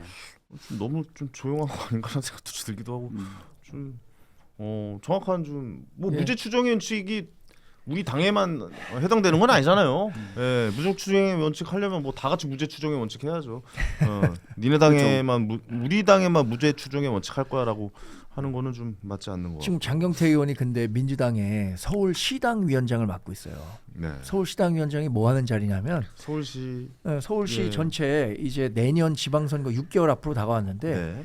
그 지방자치단체 선거는요 공천권을 대부분 시당에 줍니다. 시도당에 줘요. 중앙에서 공천하고 그러지 않아요. 그러니까 기초의원, 구청장 공천권을 시당에 위임한단 말이에요. 지금 장경태 의원이 내년 지방선거 앞두고 시당의 그 공천권을 갖고 있는 분인데 이분이 이 자리를 유지하면서 이런 논란을 극복할 수 있을까? 저는 빨리 당의 부담을 덜기 위해서라도 시당위원장도 물러나야 되고 그 법사위원 하고 있거든요. 네. 법사위원도 그만둬야 된다고 생각해요. 근데 지금 민주당이 너무 평화로워요. 이 사안을 그냥 이렇게 넘어갈 수 있을 거라고 생각하는지 굉장히 나이브한 접근을 하고 있다. 이렇게 평가합니다. 저도 정광재 대변인의 말씀에 동의합니다. 근데 민주당이 평화로우면 안 되죠. 되게 진지하게 받아들여야 되고 네. 물론 뭐 2차 가해성은 일부 보좌관이 민주당의 일부 보좌진이 그런 얘기가 나오긴 했지만 민주당에서 공식적으로 그런 건 나오진 않습니다. 근데 더 나아가서 좀 더 적극적으로 이거를 뭐 피해자 입장에서 일단은 얘기할 필요가 있다라고 보고 2차 가해가 생길 수 있는 부분을 막아야 된다라고 보고 근데 이제 이렇게 할 수 있는 배경이 하나가 굳이 토를 달자면 지금 저쪽이 더 문제해가지고 그런 거예요. 아니 그러니까 그거 굳이 왜 토를 다세요? 아니 죄송합니다. 제가 토를 하지 마세요. 이런 토 안 달려고 그러니까 이제 한 줄만 난 거예요. 한 줄만. 그- 줄만. 그래서 저도 죄송합니다. 네. 물귀신 작전이 갑자기 사실 제가 변변한 당직도 없지만 그래서 밖에서라도 그래서 우리 당이 좀 변해야 됩니다. 아니 이런 그래서 얘기를 저는 드리는 민주당 거예요. 항소폭 이런 거 다 잘못됐다고 해요. 근데 이거 잘못됐는데 이 잘못된 일을 막 왜 민주당이 왜 하냐? 물론 잘못한 짓을 한 게 나쁜 거죠. 일단 그게 나빠요. 얘기의 마무리가 일로 가네요. 나쁜데 네. 민주당이 나쁜데 네. 국민의힘이 먼저 좀 약간 건전하게 돼야 민주당도 그런 일을 더 못하는 거예요. 물론 국힘은 왜 한 게 잘못된 거긴 하지만 민주당이 못할 때까지만 기다리고 아니 있는 근데 거예요? 그게 우리가 당 지도부가 9월달에 그 완성이 됐는데 이 완성이 됐을 때 뽑은 지도부를 지금 어떻게 흔들 방법은 없는 거예요. 무슨 뭐 탄핵 조치가 있는 것도 아니고 그렇기 때문에 아까 원내 의원들과 당 지도부 간에 괴리가 있다 그랬잖아요. 이 괴리가 있기 때문에 저는 결국에는 어떤 식으로든 충돌할 거라고 봐요. 그 시기가 뭐 내일이 될지 아니면 한 달 후가 될지 모르겠지만 흔들어서 안 떨어지는 건 흔들말 말고 없어요. 흔들고 있긴 합니까? 지금 이제 내부에서? 오늘 지금 이제 현재? 조금 흔들려고 해요. 이제 조금 흔들려고 하는데 이게 오래 갈까요? 결국에? 저는 안 갈 것 같은데 네. 제가 그래서 국민의힘 일부 의원들에게 얘기를 해요. 네. 지더라도 세게 흔들어야 된다. 뭉쳐서 그래야 흔들어야 그게 된다. 남는다. 네. 그리고 물타기 잘하시네요. 생각해보니까 장경태 의원 얘기가 다 여기까지 왔네 또. 아니 지금 전혀 저는 장경태 의원 잘못했다고 생각해요. 네. 근데 이게 정치권이 잘 되려면 양쪽이 다 이렇게 반성을 해야 그럼요. 된다 이거죠. 올바른 목소리를 내시는 분들이 많아졌으면 꼭 좋겠어요. 물타기를 한 번 더 하자면 현진우나 박성태 실장님 어디 좀 보내주시면 안 돼요? 아니요, 저 이 자리가 제일 좋아요. 아유 여기저기 잘 타고 어디 다니시네요. 뭐- 예. 저 무슨 어디 저 공공기관이나 뭐 정치 안 가요. 이 자리가 좋아요. 알겠습니다. 이렇게 욕심이 없어야 할 말 다 할 수 있어요. 아이고 또 마지막에 이렇게 또 오늘의 주제를 한 번씩 또 상기시켜 주시면서 방송을 찐빵도 마무리하겠습니다. 주고 얼마나 좋아요. 그렇습니다. 찐빵 하나씩 가져가세요. 네. 다 먹었어요. 따끈하게 하나씩 드시면서 겨울을 맞이하시기 바랍니다. 오늘 고생해 주신 두 분께 다시 한번 감사의 말씀 드리고요. 저는 잠시 후에 11시 40분부터 민주당 김영진 의원이랑 인터뷰 또 닭간다 플러스 생방송으로 또 진행할 거거든요. 잠시 김용진 의원 나와요? 네, 김영진 의원님. 그분 민주당에서 제일 괜찮은 분이에요. 저는 김영진 의원이 되게 좋아합니다. 네. 민주당 내에서 합리적인 의견을 제일 네. 좋은 목소리를 내주시는 제일 합리적인 의견을 합리적이고 내주신. 네. 민주당의 이제 그렇습니다. 버팀목 같은 분. 네. 생긴 것도 저랑 좀 비슷하게 생겼어요. 또 두 분 친분이 좀 있으시죠? 아니, 제가 존경하는 분이에요. 그렇군요. 네. 알겠습니다. 잠시 후에 김영진 의원님 모셔보고 현안에 대해서 이런저런 이야기 닭간다 플러스 진행해 보도록 하겠습니다. 오늘 고생해 주신 두 분께 다시 한번 감사의 말씀드리겠습니다. 고맙습니다. 고맙습니다.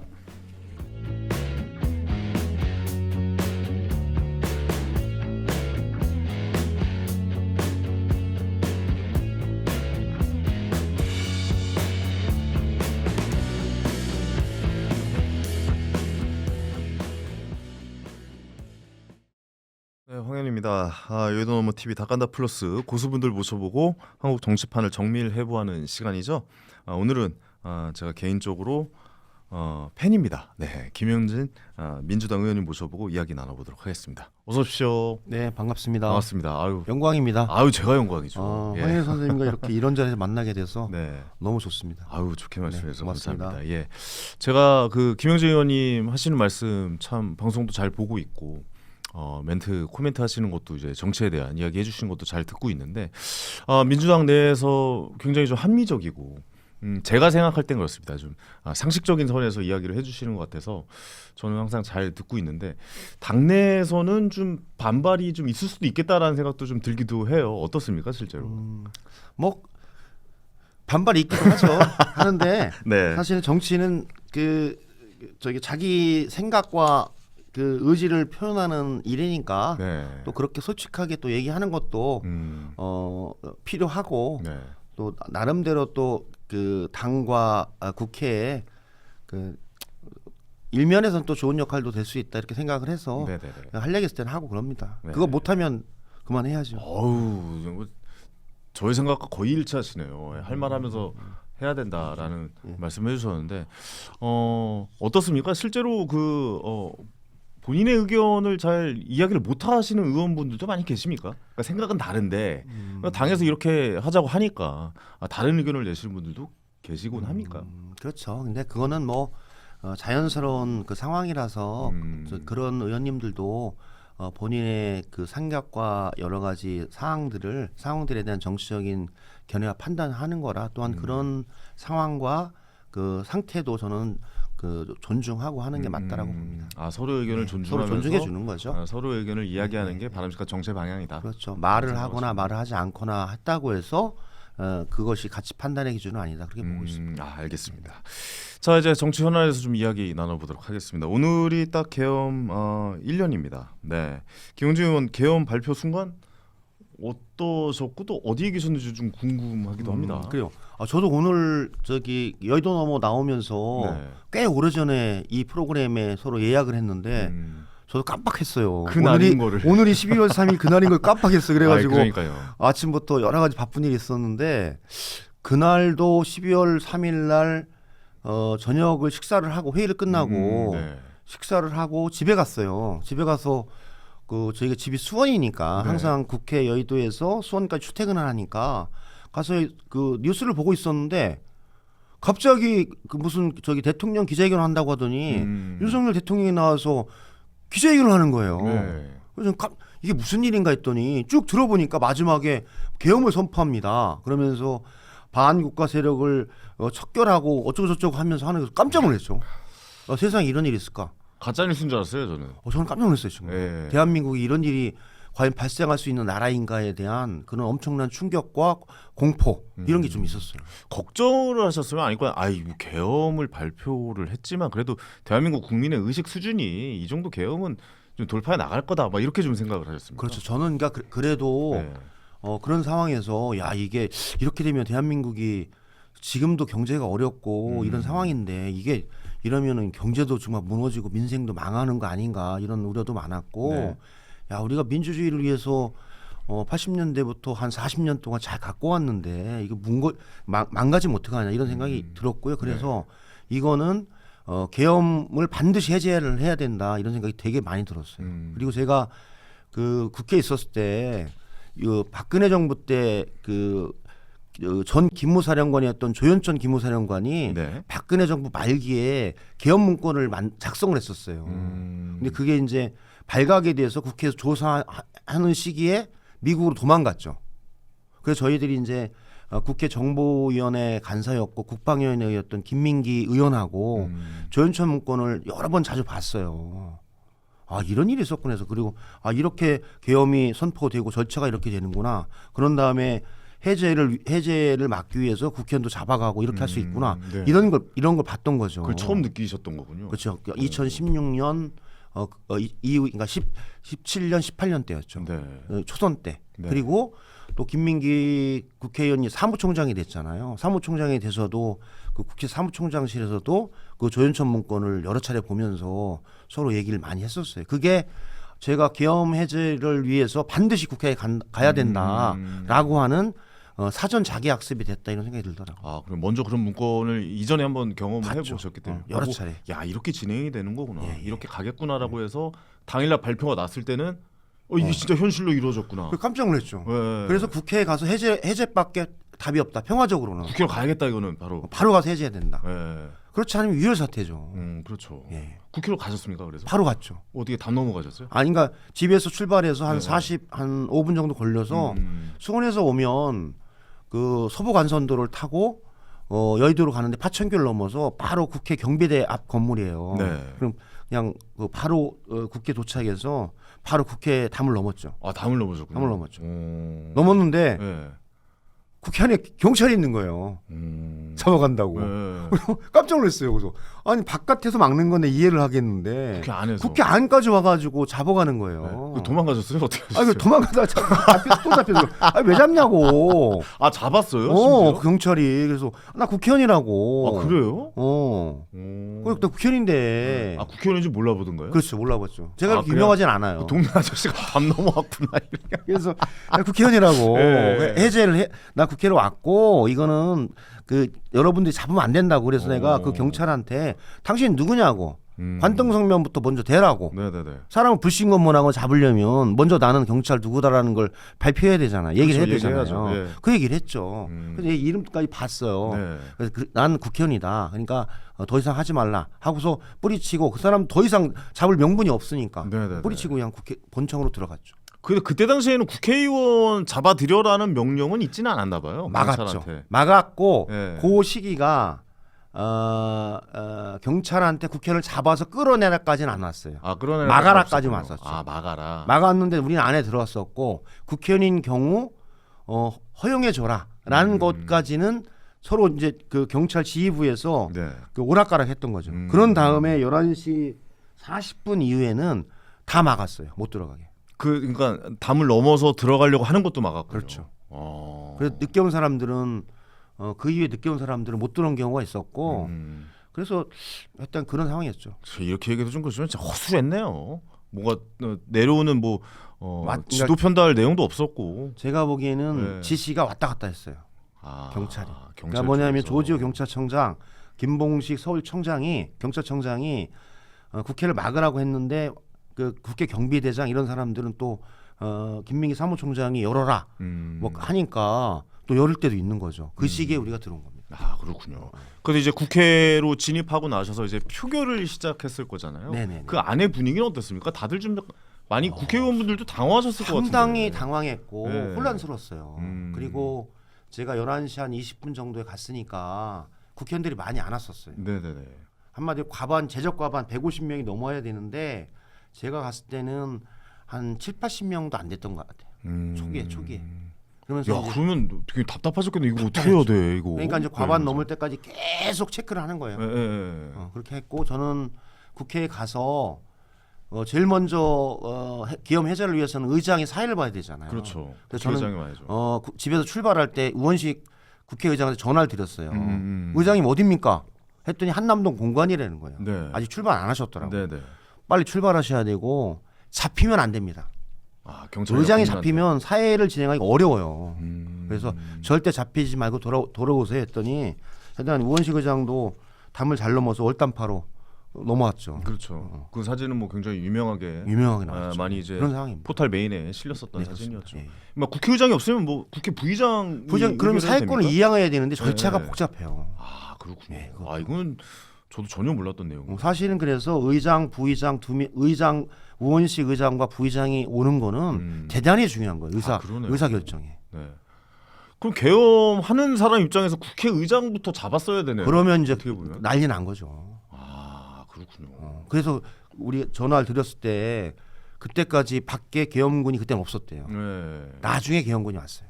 아, 헬리콥터 타고 이제 아니 뒤늦게 국회 올 오셨군요. 때 그 추후에 의장이 국회로 와서 국회 들어왔을 때 계엄군이 의장 공간을 이게 순회했던 게 CCTV에 걸렸잖아요. 아, 굉장히 긴박했던 상황이었군요. 긴박했던 상황이었다고 봐요. 저희가 생각했던 거 이상으로 굉장히 좀 긴박했던 상황인 것으로 보여집니다. 자, 그렇게 이제 계엄 해제 표결이 완료가 됐잖아요. 네네네. 그리고 나서는 좀 한시름 놓으셨습니까?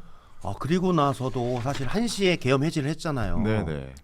근데 계엄 해제를 하면 국회 의결로 또 계엄 해제를 공식적으로 선포를 해야 되는데 국무회의도 안 했고 그래서 한 4시 넘어까지 기다렸어요. 새벽 4시까지. 그래서 공식적으로 계엄이 해제했다라고 국회의장이 얘기할 때까지 저희들은 국회 본청 의사당에서 대기했죠.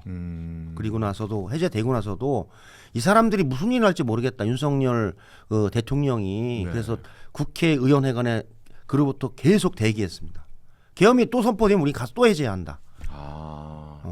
그러니까 다른 또 계엄이 또 선포가 될 그렇죠. 수 있다. 2차 계엄, 3차 계엄이 있을 수도 있잖아. 네네네. 아니 이런 그 백주 대낮에 전시 비상사태도 아닌데 계엄을 선포하는 이런 대통령이 2차, 3차는 안 한다는 보장이 없잖아요. 그러니까 우리들도 비상대기로 해서 국회에서 거의 한 그 일주일 이상을 대기했죠. 아니 근데 그 심정이 좀 궁금해요. 그러니까 실제로 뭐 한동훈 대표나 일부 몇 명의 이제 민주당 뭐 이재명 지금 이제 대통령이 되셨지만 그때 당시에 이제 대표나 실제로 잡아와라 뭐 이런 명령이 떨어졌다고 하잖아요. 네네네. 그럼 의원들 사이에서 우리도 잡혀가는 거 아니야? 다 저희들도 다 그런 생각이었죠. 예. 야 이거 진짜 어떻게 해야 되는 거야? 이거 덜덜덜도 저 같으면 떨렸을 것 같거든요. 그때 그러니까 상황은. 사실은 저희들도 충격과 공포, 두려움이 다 같이 있었어요. 다 같이 있었군요. 그러니까 막 그 150명이 돼서 우원식 의장이 표결을 1시에 해야 되는데 공시 40분부터 50분부터 왜 안 하냐고 막 의원들이 막 그냥 막 소리치고 막 난리가 났었어요. 의사당 안에서도 그냥 손들어서 해라. 네. 왜 전자투표로 하냐부터 해가지고 빨리빨리 진행해야 빨리빨리 되니까. 진행해라. 지금 계엄군 왔다. 헬리콥터 막 그 국회 운동장에 오고 계엄군 들어오고 하니까 네. 아주 긴박했던 상황이었어요. 그랬군요. 그리고 그거를 사실은 그 시간을 버려줬던 게 국회의사당 밖에 있던 시민들도 그 담을 넘어서 국회 본청 앞에 와서 막아줬던 사람들 때문에 네네네. 저희들이 시간을 벌었어요. 그래서 해제했다. 네. 그래서 국민과 국회의원이 같이 막아냈다라고 저희는 보는 겁니다. 제가 생각했던 거 이상으로 훨씬 긴박하고 상당히 긴박했습니다. 위험했던 순간이었다라고 생각이 드네요. 알겠습니다. 오늘 이재명 대통령이 잠시 전이었죠. 9시에 특별 담화도 발표를 했습니다. 어떤 메시지가 있고 어떻게 들으셨는지 좀 궁금하네요. 네, 어떻게 들으셨습니까? 뭐 저는 뭐 이재명 대통령도 해당 시기에 그 계엄 선포를 듣고 바로 인천에서 그 국회의사당까지 오면서 이재명 TV 유튜브로 국민 여러분 지켜주십시오. 모두 다 국회 앞으로 나와주십시오 하면서 라이브를 그 했죠. 국민들이 나오게끔 가장 먼저 방송으로 유튜브를 했던 사람이 이재명 대표이기 때문에 네. 그 절절한 심정이 저는 오늘 기자회견에서 했고 국민 주권의 날 계엄 극복에 했던 국민들의 그 민주주의를 지키고자 하는 비세혁명의 힘 이것에 대한 그 고마움과 또 그리고 앞으로도 다시는 이런 일이 없게끔 하겠다라고 하는 대통령으로서의 다짐 이런 게 같이 묻어난 담화였지 않나. 그리고 12월 3일이 그런 날이다라고 하는 그런 상징적인 담화였던 것 같아요. 네, 이제 계엄이 1년이 돼서 한번 요 이야기를 한번 전체적으로 좀 하고 있는데 이제 지금으로 그러니까 현재로 다시 와서 좀 말씀을 드리면 지난 새벽에 있었던 추경호 전 원내대표 영장 심사 결과가 이제 기각이 났잖아요. 민주당이 좀 내는 메시지는 좀 이거 부당하다라고 좀 이야기를 하는 것 같고 심지어 이제 전문 이제 심판을 그러니까 판사를 두겠다 뭐 이런 이야기도 나오고 있는 것 같아요. 전체적으로 좀 이런 영장 심사 결과 어떻게 보시는지도 궁금합니다. 일단은 뭐 재판부가 결정을 한 거기 때문에 영장을 내란 특검에서는 그 신청을 했고 법원에서 판결했기 때문에 그 결과에 대해서는 저희들이 존중을 하죠. 존중한다. 예. 존중을 하고 그러나 이후 재판의 과정에서 어떤 상황이 있었는지에 대해서는 다시 한번 좀 확인할 필요가 있다라는 네. 생각이 들어요. 네. 그리고 사실 대단히 그 사실 순간의 판단과 결정 문제 아닙니까? 저는 되게 고민스러웠겠죠. 추경호 원내대표도 사전에 무슨 뭐 공모했거나 그런 건 아닌 것 같아요. 추경호 원내대표가 몰랐던 거 맞죠? 몰랐던 과정에서 네. 전화를 받아서 국회로 오는 과정인데 저는 그 시기가 그래서 공직자가 어떤 판단과 결정을 해야 되냐라는 게 대단히 중요하다는 생각이 들어요. 그죠? 그리고 순간의 결정. 사실 순간의 결정이죠. 네. 판단이 중요하죠. 이 판단이 네. 중요해요. 그다음에 네.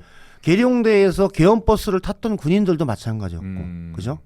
그런 상황에서 대한민국을 지켜나가고 있는 공직자들은 헌법과 법률에 부여된 자기의 역할을 어떻게 해야 되냐에 대한 판단을 정확히 할 필요가 있다. 이런 생각이 듭니다. 네. 네. 여기에 관련해서 내란 전담 재판부 설치 움직임이 있는데 이것도 좀 반발을 하는 분위기예요.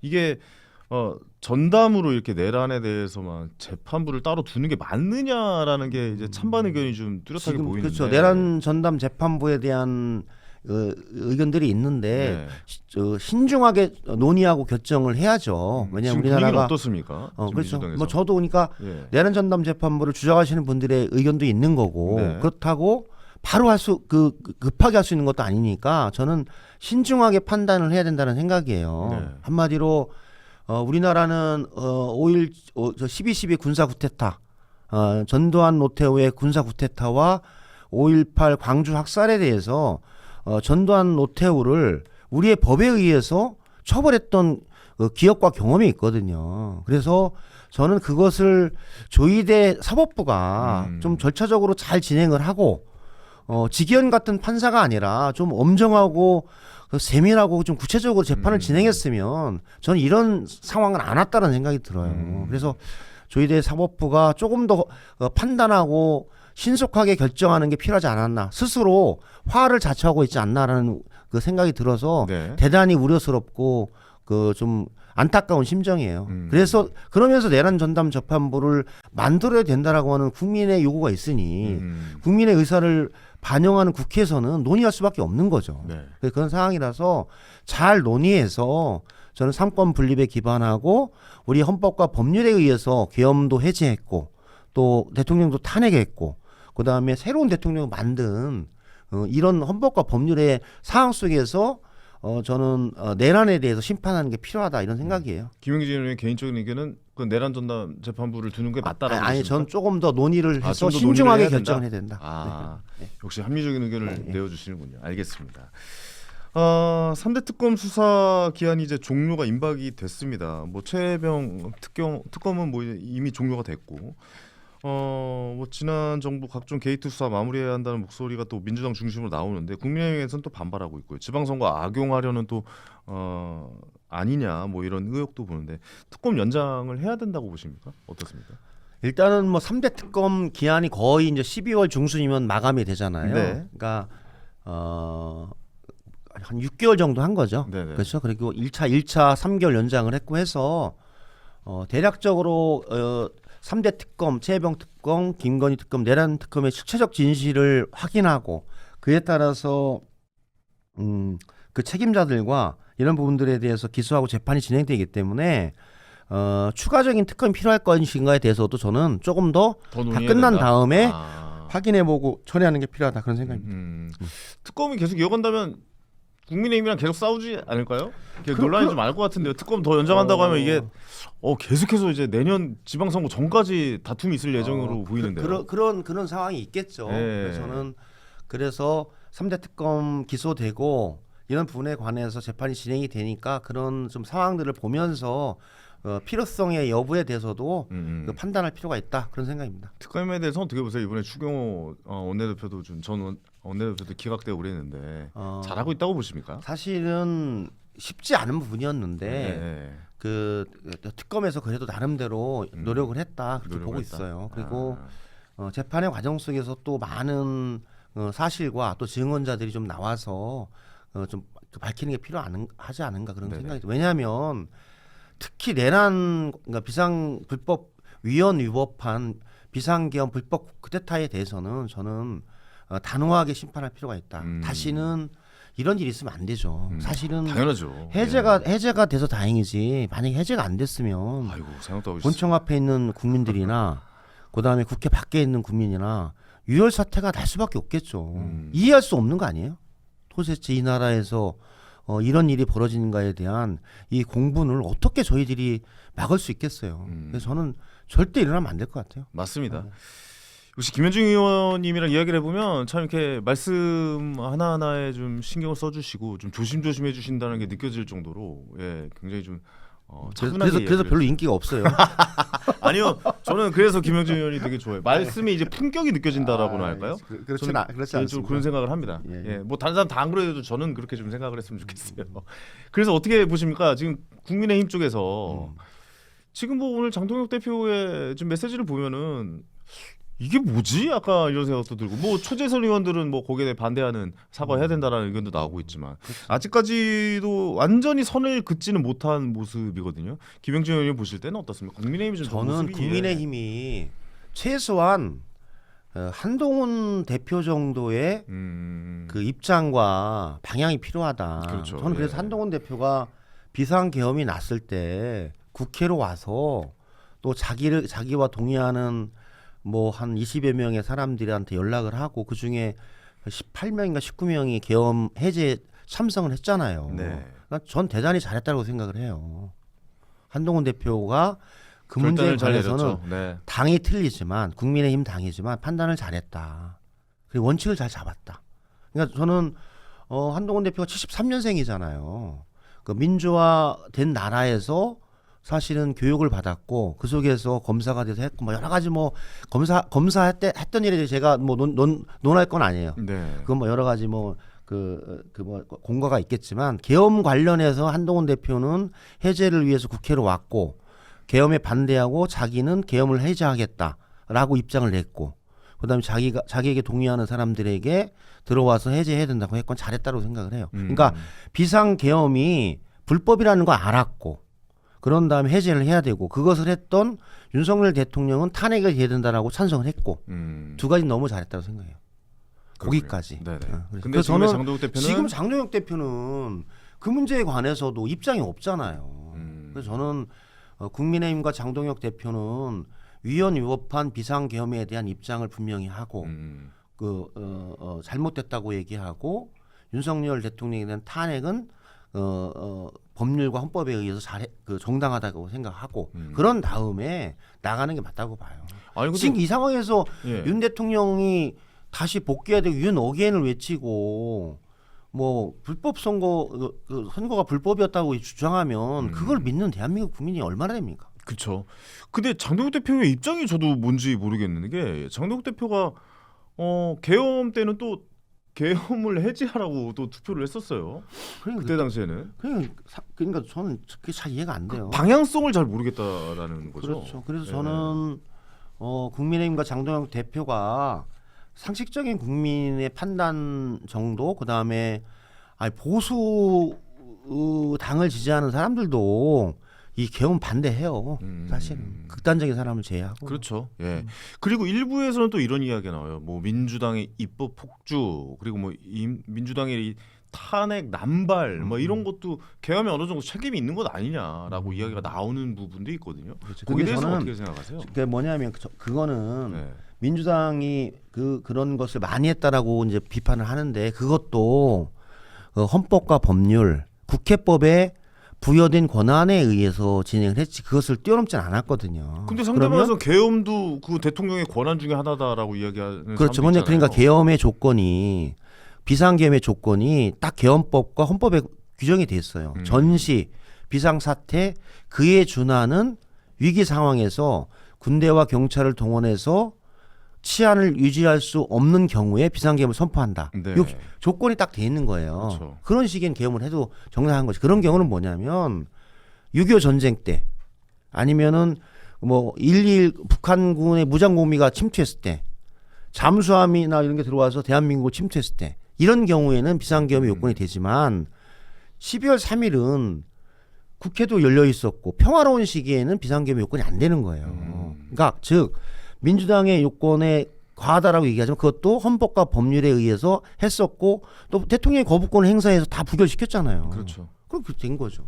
합법적인 범위 안에서 범위 한 안에서 하는 것이고 거죠. 그건 어느 정도의 국회의원들의 권한인데 그렇죠. 거기에 대해서 말할 건 아니다.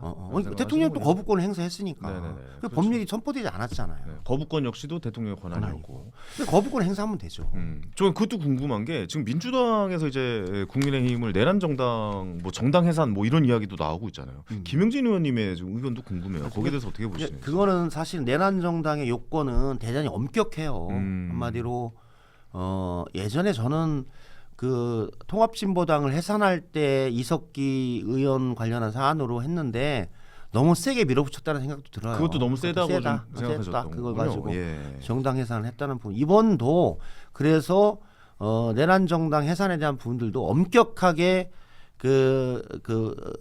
내란에 책임이 있고 공모했고 뭐 이렇다라고 하면 뭐 이런 상황에 의해서 진행을 하는 거라서 정치적으로 주장할 수 있는데 법률적으로 그러니까 위헌 정당이라고 심판을 갔을 때 과연 헌법재판소에서 수용할 수 있나 이런 문제는 별개의 문제잖아요. 그래서 그렇죠. 한번 그거는 내란 특검에서 진행되고 있는 재판 그리고 지금 추경호 의원이나 이런 사람들에 대한 연관성 이런 부분들이 좀 확인이 되는 게 필요하다 그런 생각이 들어요. 추경호 의원 불구속이 이제 구속이 되지 않고 재판이 될 거 아니에요. 네네네. 그러면 이제 그 이후에 재판이 어떻게 되느냐의 이 상황을 객관적인 재판 진행의 결과를 가지고 진행하는 게 필요하다 그런 생각입니다. 신중하게 접근한다. 신중하게 접근해야 되는 부분이다. 네. 섭불리 얘기할 수 없는 것이다. 이것도 뭐 더 정치적으로는 주장할 수 있는 거죠. 정치적으로는 주장할 수 있는데 법적으로는 법적으로는 어떻게 될지는 여러 가지 요건들이 있기 때문에 그 네. 요건들을 잘 판단해서 진행할 거다 이렇게 생각됩니다. 추경호 전 원내대표 기각된 거 보면은 사실 그렇게까지 가는 거는 좀 힘들지 않을까 싶은데요, 법적으로. 뭐 그건 이제 법률가들이 좀 판단을 하니까 네. 좀 지켜보면 될 것 같아요. 알겠습니다.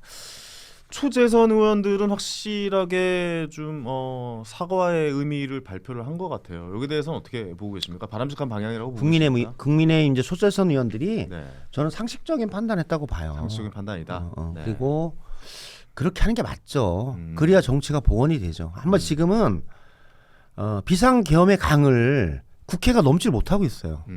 여도 야도. 그러네요. 네. 그러니까 비상계엄이 잘못됐다라고 하는 부분들을 여든 야든 인정을 해야 돼요. 그래서 비상계엄에 대한 불법성에 대해서 서로 인정을 하고 그런 다음에 앞으로는 이런 불법 비상계엄 내란이라는 부분이 대한민국에는 앞으로 없게끔 하는 제도적인 장치를 여야가 합의해서 계엄법도 새로 개정을 하고 헌법도 개정을 하고 해서 딱 만들어 놓으면 저는 그게 계엄의 강을 여야가 넘을 수 있다. 근데 지금 계엄의 강에 지금 다 빠져 있다 이렇게 생각을 합니다. 네.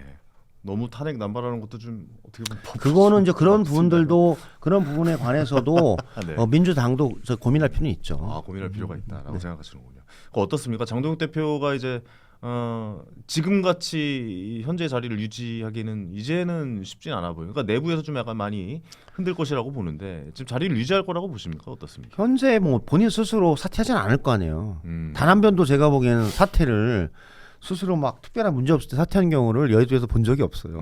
선거에 대패하거나 정당 지지율이 확 떨어지거나 네. 내부에 분란이 있어서 도저히 지도력이 유지되지 않거나 셋 중에 하나거든요. 최고위원들이 사퇴를 한다거나 하나. 뭐 그런 경우겠죠. 그렇죠. 그런데 뭐 지금 최고위원들도 뭐 장동혁 대표를 지지하는 최고위원이 많기 때문에 뭐 지도부가 붕괴되지는 않을 것 같아서 장동혁 대표가 그냥 그렇게 갈 것 같아요. 이리저리 하면서 한마디로 엄청난 내전의 그러니까 국민의힘 내전의 상황으로 계속 갈 것 같은 느낌. 지방선거까지 갈 거라고 보십니까? 갈 거라고 봐요. 저는 개인적으로 보수가 그래도 제대로 재건이 돼야 민주당이 지금 압도적으로 의원 수가 많잖아요. 네네. 견제 역할을 좀 잘해줬으면 좋겠다는 생각이 들거든요. 저도 뭐 그런 희망 사항이에요. 네. 그래야지 사실은 현재 계엄의 강을 대한민국이 건너고 어려운 이 국제적인 환경 속에서 대한민국이 회복과 성장을 통해서 네. 대한민국의 생존의 길로 미래로 나가는 길을 정치가 열어야 되거든요. 그렇죠. 그런데 정치가 그런 선도적인 역할을 국회가 못하고 있다. 이거는 대단히 안타까운 상황입니다. 네. 저도 미래로 나아가는 희망적인 메시지들이 나왔으면 좋겠다는 생각도 네, 다시 한번 전해드리고. 자 이제 요 이야기는 마무리하고 이재명 정부 6개월에 대해서 좀 이야기를 나눠보도록 하겠습니다. 이재명 대통령과 어떠세요? 뭐 두 분의 뭐 친분 관계나 뭐 이런 관계는 오래 되셨죠? 뭐 오래됐죠. 네. 오래됐고 어떤 연을 맺고 계신지 궁금하네요. 뭐 이재명 대통령께서 성남시장 2번, 그다음에 경기지사, 그다음에 그 이재명 대표를 역임할 때 같이 정치를 했기 때문에 여러 네네. 과정에서는 오랫동안 같이 해왔죠. 그리고 시장의 그 성남시장의 자리에서 정말 그 필마 단기로 단기 필마로 대통령 선거에 도전을 했을 때 제가 같이 2017년에 그 성남의 상대원에 있는 그 오리엔트 시계에 가서 출마 선언할 때 제가 사회부 했던 그런 기억이 있어요. 그러니까 네. 아마 우리 사회를 바꾸고자 했던, 그리고 일하는 사람들, 어려운 사람들에게 희망을 주고자 했던 이재명 당시 성남시장의 그런 의지, 비전 이런 것에 같이 했었다 이런 생각이 들어요. 진짜 쭉 오래됐네요. 해왔죠. 네, 그래서 진짜. 해서 2년이 오래됐고 그러네요. 또 뭐 그런 것에 의해서 수많은 정치적인 역경을 거치면서 대통령이 됐기 때문에 대통령으로서 역할을 잘할 것이다 그런 생각이 듭니다. 아 그러니까 그 역경이 우리 저희 뭐 그렇다고 해서 맞잖아요. 뭐 쿨한 관계예요. 아 그래요? 예, 예. 아니 그 원래 원조 친명으로 좀 꼽히셨잖아요. 그러니까 초창기 2017년 대선, 2022년 대선, 2025년 대선에 세 번의 대선에 같이 했기 때문에 같이 하셨구나. 뭐 그런 얘기를 하는데 네. 그렇다고 해서 뭐 원조 친명 뭐 이렇게까지 갈 필요는 없는 것 같아요. 그냥. 아니 근데 당내에서 소신 있게 이제 말씀하시는 편인데 그 대통령실이나 이쪽에서 메시지가 좀 나오거나 그러지 않습니까? 아유, 저 김용준이 좀 원조 친명인데 좀 약간 좀 워워워 하세요. 약간 이런 느낌도 좀 그런- 나옵니까? 뭐 예. 특별하게 뭐 그렇게 얘기는 할 수 있지만 직접적으로 그렇게 얘기하거나 그러진 않아요. 아, 주적으로는 얘기 그리고 뭐 나오지 제가 그에 않는군요. 특별하게 뭐 연연하지 않습니다. 아, 연애하지 않는다. 와, 역시 멋지십니다. 소신 있으십니다. 아, 이재명 정부의 지난 6개월 대통령으로서의 이재명 대통령은 어떻게 생각하시고 평가는 어떻게 하시는지 좀 궁금해요. 저는 정말 이재명 대통령이 그 고난을 극복하고, 그러니까 시장 2번, 도지사 1번, 당 대표 2번, 대통령 선거 3번 하면서 고난의 시기를 가지면서 단련됐다는 생각이 들더라고요. 고난의 시기로 단련됐다. 그리고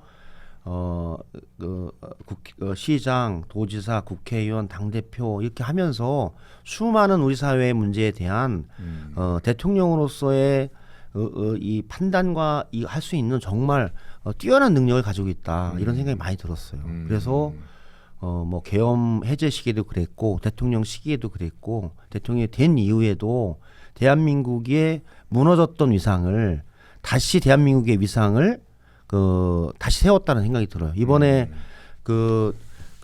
에이펙 경주 회의에서도 보면 시진핑과의 정상회담, 트럼프와의 정상회담, 다카이치 일본 총리와의 정상회담, 그리고 수많은 사람들의 정상회담 속에서 야 정말 저렇게 균형 잡힌 시각으로 대한민국의 국익과 미래를 위해서 잘할 수 있을까에 대한 이런 생각이 많이 들었어요. 정말 너무 그 과정을 잘했고 무너졌던 대한민국의 위상을 잘 세웠다라는 생각이 들어요. 원래 좀 뭐 경기도지사를 네네. 하시면서 행정이나 뭐 성남시장도 하셨지만 그렇죠. 그런 걸 많이 경험, 뭐 정상들과의 만남 이런 건 좀 굉장히 자연스럽더라고요. 그렇죠. 그러니까 그냥 갑자기 사실은- 대통령이 된 거잖아요. 어떻게 보면. 그렇죠. 그러니까 뭐냐면 뭐 경기지사 할 때 뭐 외교를 하거나 그런 건 아니었는데 네. 그래서 이게 그 정말 대단하다 이런 생각이 많이 듭니다. 알겠습니다. 그 뒷이야기도 좀 궁금한데 에이펙에서 네네. 시진핑 만났을 때 샤오미 핸드폰 받았을 때 그 보안 얘기했었잖아요. 그거는 그 뭐 그런 멘트들은 계획된 거예요? 아니면 그냥 그건 애드립 치신 거예요? 제가 보기에는 네. 이제 사실은 한중 정상회담에서 좀 놀라지 않으셨어요? 저도 엄청 깜짝 놀랐어요. 한중 정상회담 사실 그거는 한마디로 그 핸드폰이나 네. 기기에 뭔가 숨겨져 있다. 이걸 우회적으로 중국을 그러니까요. 엣지를 넣은 거 아니에요. 니도 공산당이니까 약간 뭐 다 관리하는 거 아니야? 약간 이런 그렇죠. 느낌도 있잖아요. 그런 느낌을 준 거예요. 네. 그래서 저 대단하다 이런 생각이 많이 들었어요. 네. 그럼 계획된 게 아니었나 보네요. 저는 평상시 생각하고 있었던 대통령의 생각이었지 않나. 그리고 평상시에 생각이 그리고 뭐냐면 그 한중 관계나 한미 관계나 떳떳하게 외교를 한다. 이런 생각이 좀 들었어요. 아니 근데 이재명 대통령께서 약간 좀 그런 재밌는 말씀하시는 거 좋아하시잖아요. 그렇죠. 그렇죠. 네. 재밌는 말씀도 많이 하시고. 네, 그렇죠. 네, 평상시에도 아마 좀 그러세요? 많은 형제 중에 막내일 거예요. 그러시구나. 어쨌든 뭐 그런 여동생이 있네. 여동생 있나? 그러시구나. 네. 코미디언이나 이런 사람들 되게 좋아한다라고 이야기를 들었어요. 문화예술 쪽 분들도 그것도 맞습니까? 일단 네. 친하게 지내는 분들 꽤 있겠죠. 근데 저희가 같이 만나거나 그런 적은 없어요. 그렇군요. 네. 아이고 뒷이야기도 좀 궁금해서 한번 네네네. 여쭤봤고. 네. 뭐 많은 이슈들이 있었습니다. 뭐 김현지 비서관 국정감사 출석, 뭐 조희대 청문회 등 소무정 법사위 운영 비판, 뭐 이런 이야기도 나왔는데 이재명 정부에 대한 민주당에 대한 쓴소리를 마다하지 않고 사법부 이제 적당히 해라. 뭐 법사위도 좀 운영을 이렇게 하면 안 된다. 뭐 이런 이야기도 하셨고. 그다음에 국정감사 출석해라 김현지 비서관. 뭐 이런 이야기도 하셨고. 이런 이야기하기 쉽지 않으셨을 것 같은데. 그냥 네. 뭐 상식적인 얘기를 한 겁니다. 상식적인 그리고 안에서 얘기한 거다. 제가 김현지 비서관 뭐 그렇게 막 뭐 제가 김현지 비서관 잘 알고 하지만 그냥 총무 비서관이면 국정감사 나오는 거예요.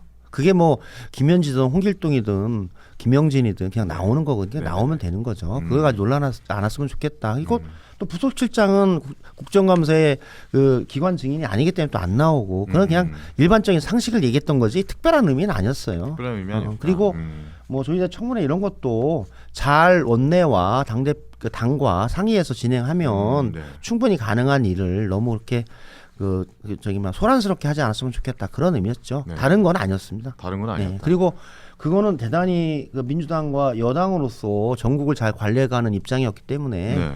그런 얘기를 했던 거지. 그것에 대해서 그것을 진행했던 그 각 개인이나 정치인에게 제가 뭐 호불호를 갖거나 그런 건 아니었습니다.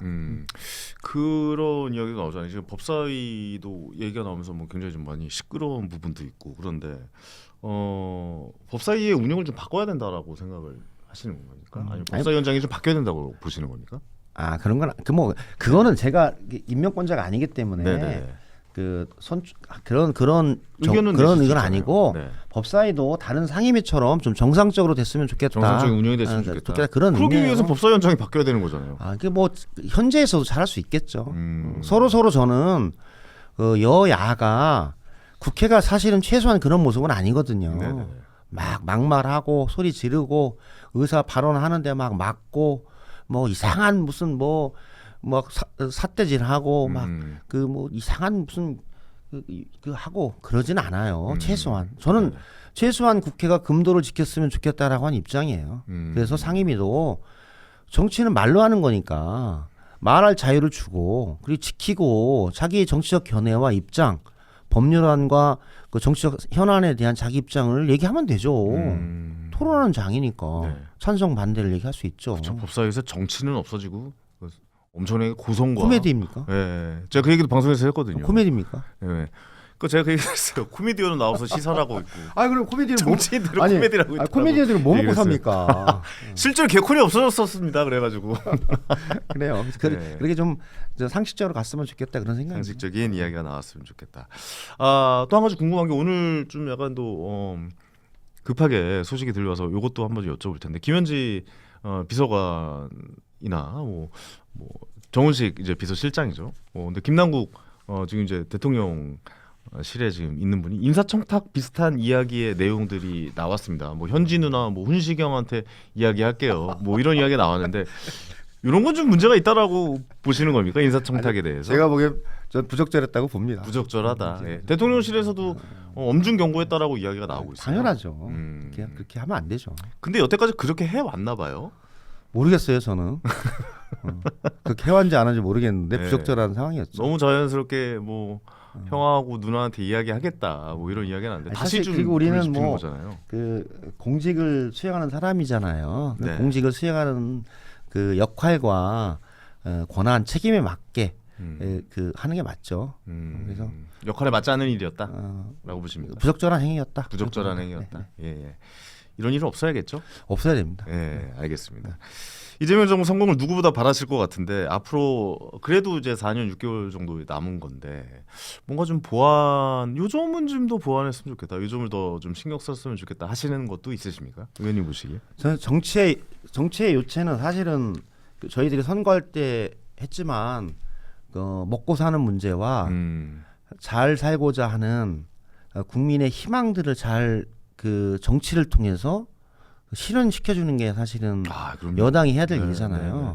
그런 일에 집중하는 것으로 가는 게 필요하죠. 지금도 저는 그렇게 하고 있다고 생각해요. 이재명 대통령은 네. 그 방향으로 민생과 경제를 회복하고 외교와 안보를 정상화해서 국민과 나라가 제대로 가는 방향으로 하기 위한 계획을 가지고 대통령의 역할을 저는 충분히 잘하고 있다고 생각하거든요. 네. 그런 방향으로 가야 되고 그것을 뒷받침하는 더불어민주당 여당도 그 역할을 잘 하는 게 필요하다라고 네. 생각하고 그런데 아까 말씀드렸지만 계엄의 강을 넘어야 되는데 그 계엄의 강을 저희들이 잘 넘어서 다시는 이런 계엄이 없게끔 만들고 그러면서도 정치가 민생 회복과 경제의 성장, 대한민국의 미래 경쟁력을 만들어가는 네. 동력이 돼야 된다. 그런 뒷다리를 잡으면 안 된다. 거기에 딱 우리 정치인들이 국회의원들이 집중하는 게 필요하다 그런 생각입니다. 뭐 같은 의견입니다. 예. 집중해 그래서 주셨으면 좋겠고. 그래서 예. 그렇게 하는 게 저는 4년 6개월 남겨진 그 우리 더불어민주당 이재명 정부가 성공하는 길이다라는 생각이 듭니다. 그런데 약간 여기서 걱정되는 부분은 대통령실과 민주당에서 약간 좀 잡음도 계속 들려오고 있는 상황이에요. 근데 이게 대통령과 민주당에서의 마음도 모으지 않는데 마음도 못 모으는데 국힘과도 마음을 모을 수 있겠다라는 생각은 전 할 수 없겠다라고 보거든요. 그렇죠. 그러니까 뭐 그래서 그 여러 가지 얘기를 하는데 저는 이재명 대통령과 정청래 대표는 네네. 대화가 잘 되는 사람이에요. 아 그래요? 실제로 왼술이 대단히 친한 관계예요. 두 분 다 되게 현실적인 분이시잖아요. 그렇죠. 네. 그리고 이재명 대표할 때 정청래 현재 대표가 수석 최고위원 그렇게 하면서 어려웠던 야당의 그 길을 같이 돌파해 왔던 그런 저력이 있고 서로 그냥 솔직 담백하게 얘기할 수 있는 사이예요. 그렇군요. 그래서 예. 그런 갈등 뭐 이런 게 저는 그렇게 그 지금 외부에서 막 평가하고 하는 것처럼 크진 않다. 갈등이 있긴 있지만 그렇게 크진 않다. 그렇게 막 그런 걸 가지고 갈등하거나 그러진 않는다. 네네네. 서로 저기 얘기를 하고 정부 여당으로서 해야 될 일을 민주당의 대표로서 충분히 해나갈 것이다 그런 생각이 들어요. 갈등이 있긴 있습니까? 저는 특별하게 없는 것 같아요. 두 사람이 있으면 얘기하겠죠. 그리고 여당 대표는 여당의 민주당의 대표로서 대통령으로 당선된 이재명 대통령을 그 존중하고 성공할 수 있게끔 뒷받침하는 게 여당의 일이라서 그럼요, 예. 그 책임이 있는 겁니다. 그 근데 역할 다 해야죠. 멀리서 좀 보셨을 때 저는 뭐 그러진 않아요. 어. 제가 보기에는 이재명 대통령과 정청래 대표는 그 서로 이렇게 잘 맞는 사이다 이렇게 봐요. 근데 이렇게 대통령만 어디 가시거나 무슨 중요한 일 있으면 이렇게 시끄러지는 겁니까? 아, 그게 상당히 좀 오빌이락인가요? 그건 잘 모르겠네요. 원래 그런 관계는 아니에요. 아, 그럼 관계 근데 자체가 우연의 상황이었지. 우연히 한 3번 4번 되면은 이건 좀 약간 계획된 거 아닙니까? 아니 그럴 리 있겠습니까? 그러진 않다고 봅니다. 네네. 저는 그렇게 그런 상황은 아니라고 봐요. 아 그런 상황은 네, 아니다. 네. 예. 근데 두 사람 대화도 잘 되고 음. 또 뭐 거기에 저 청와대 대통령실에 있는 강훈식 비서실장, 우상호 정무수석 이런 분들과 우리 정청래 대표, 김병기 원내대표 간에 서로 소통하고 원활하게 전화하고 해서 네. 일 잘 해나갈 것이라고 봐요. 알겠습니다. 믿어보겠습니다. 아니 확실하냐고. 아니 뭐 그런 생각도 해요. 우상호 수석 없었으면 어떻게 할 뻔했을까 막 이런 생각도 좀 하기도 하고. 우상호 네. 정무수석이 했던 많은 역할을 하고 네, 있습니다. 워낙 베테랑이시니까 네네네. 또 워낙 유하시고 이러신 분이니까 그런 생각도 좀 하게 됩니다. 마지막으로 네.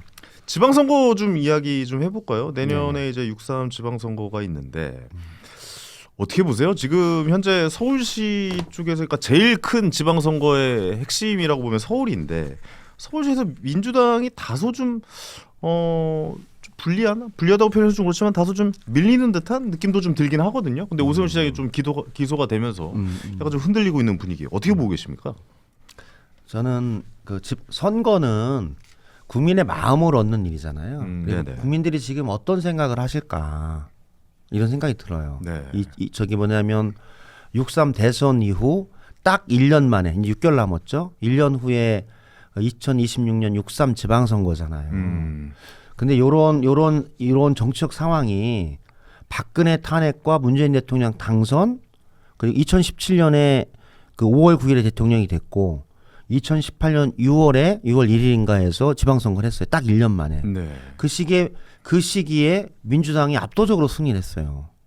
그 시기에 국민의힘, 자유한국당이 지금과 비슷했어요. 맞아요. 아무런 정비를 안 했고 네. 황교안 대표부터 해가지고 그냥 막 나갔어요. 지금 장동혁 대표가 전 그런 상황이다라고 봐요. 그래서 사실은 국민들은 정부 여당 이재명 정부가 1년 된 시점에 더 잘했으면 좋겠다. 회복하고 네. 무너진 경제를 회복하고 민생을 살리고 AI 시대에 대한민국의 미래 경쟁력을 만들어가고 그러면서 좀 더 대한민국의 생존과 미래를 갔으면 좋겠다는 희망이 크죠. 네. 전 그 희망을 만드는 일을 누가 할 것인가. 그리고 이재명 정부의 성공을 위해서 누가 당선되는 게 좋을 것인가. 요 판단에 저는 국민들이 할 것이라고 봐요. 그래서 지금처럼 장동혁 국민의힘 체제로 저렇게 계엄의 강을 건너지 못하고 한다면 저는 국민의힘이 선방하기 쉽진 않다 이런 생각이 듭니다. 그러니까 그래서- 말씀을 정리해 보면은 네. 인물에 대한 것보다는 대통령이나 당의 모습을 보고 많이 선택할 것이다. 선택을 할 것이다라고 보고 계시는 봐요. 거군요. 그리고 뭐 그렇다면 후보들의 경쟁력도 있겠죠. 네. 근데 저는 뭐 서울에서 오세훈 시장이 지금 전반기 2선, 후반기 2선에 4선 서울시장이에요. 그렇죠. 예. 전무후무예요. 5선 도전. 근데 5선 그러니까 서울시장을 5선 도전한다는 게 상식적으로 맞습니까? 지금 저 지방자치법에도 그러니까 자치단체장은 3선까지만 하고 금지되잖아요. 그렇죠. 원래 그렇죠. 근데 오세훈 시장은 4선하고 5선을 도전하는 게 말이 돼요? 저는 상식적으로 잘 안 맞아요. 그리고 맞지 않다. 예. 오세훈 시장이 4선 하는 동안에 무엇을 한 게 뭐냐? 기억나는 거 있어요 혹시? 앵커님? 뭐 뭐 서울 있어요? 그 한강버스? 세빛둥둥섬, 그러니까 저는 한강 전반기에는 르네상스, 남산 르네상스. 그렇죠. 예. 전반기에는 세빛둥둥섬, 그다음에 이번에 한강버스밖에 없어요. 이명박 대통령은 그래도 청계천을 한다든지 그다음에 버스 전용 차선. 버스 전용 차선, 네. 그다음에 그 뭐 은평 뉴타운부터 은평 뉴타운, 성북 뉴타운, 기름 뉴타운에서 재개발 재건축을 진행을 하면서 네. 다시 개조했던 경우가 있거든요. 근데 오세훈 시장 되고 나서 서울 그 한강이 좀 이뻐지긴 했어요. 그래요? 예, 저는 개인적으로 좀 서울 그러니까 내가 보기에는 한강 쪽은 좋아졌다고 한강만 생각해요. 가지고 놀았지. 내가 보기엔 뭐 하는지 모르겠어요. 한강만 가지고 나왔다. 뭐 디자인 서울 뭐 어. 이런 것도 오세훈 그러니까 시장이 뭐 그냥 보내줬잖아요. 그것도 이제 그것도 사실은 초창기에 그 뭐 동대문부터 해서 DDP 죠. 했는데 예, 예. DDP 했는데 실제로는 그게 결정적으로 동대문 운동장도 정말 역사와 전통의 구장이었는데 그거를 그렇게 하는 게 맞았나에 대한 평가들도 냉정하게 보면 안 맞는 경우가 많아요. 네. 사실은 저는 뭐 이건 사담이지만 동대문 운동장을 야구장이 사실은 고척돔처럼 만들어서 하는 것도 아 야구장을 훨씬 더 내가 보기에는 그러면은 동대문이 정말 우리 대한민국 오래된 거잖아요. 고척돔처럼 하면 야구장으로 그다음에 지금 K-팝처럼 공연장으로 황현희 앵커께서는 네. 그런 문화계에 있었지만 그런 것을 하는 거로 엄청나게 내가 보기엔 효용적인 장소였는데 너무 넓은 그런 공간을 쉽게 판단하지 않았나 이런 생각이 들어요. 그렇다면은 그런 오세훈 시장 그렇게 평가하시는 오세훈 시장의 상대는 민주당에서 저는 누가 지금에 있는 사람들로도 나올 것이라고 충분하게 있을 수 있다고 봐요. 지금 있는 사람이라면 거론되나? 민주당 내 의원으로 계신 한 분들 7, 8명 되잖아요. 박주민 의원이나 박주민, 전현희 정원호 의원. 부총장, 아, 정원호 부총장. 뭐 박홍근, 뭐 전현희 또 누가 있죠? 서운해하실 분들 홍익표, 서영교 의원 서영교, 네, 서영교 의원 뭐야, 서운해하시겠다. 큰일 날 뻔했네. 그런 많은 분들이 있어서 예. 치열한 경쟁을 통한다면 훨씬 더 내가 보기에는 네. 경쟁력을 가질 수 있다. 지금 보니까 그 비서실장이신 거기는 출마 안 한다고 하니까. 안 한대요? 그걸 착출하신다라는 얘기도 좀 들려오고 있긴 우리 하던데요. 뭐 정치가 어떻게 뭐 보세요? 항상 가능성이 예술인데 정은식 비서실장. 강훈식, 강우수 죄송합니다. 예.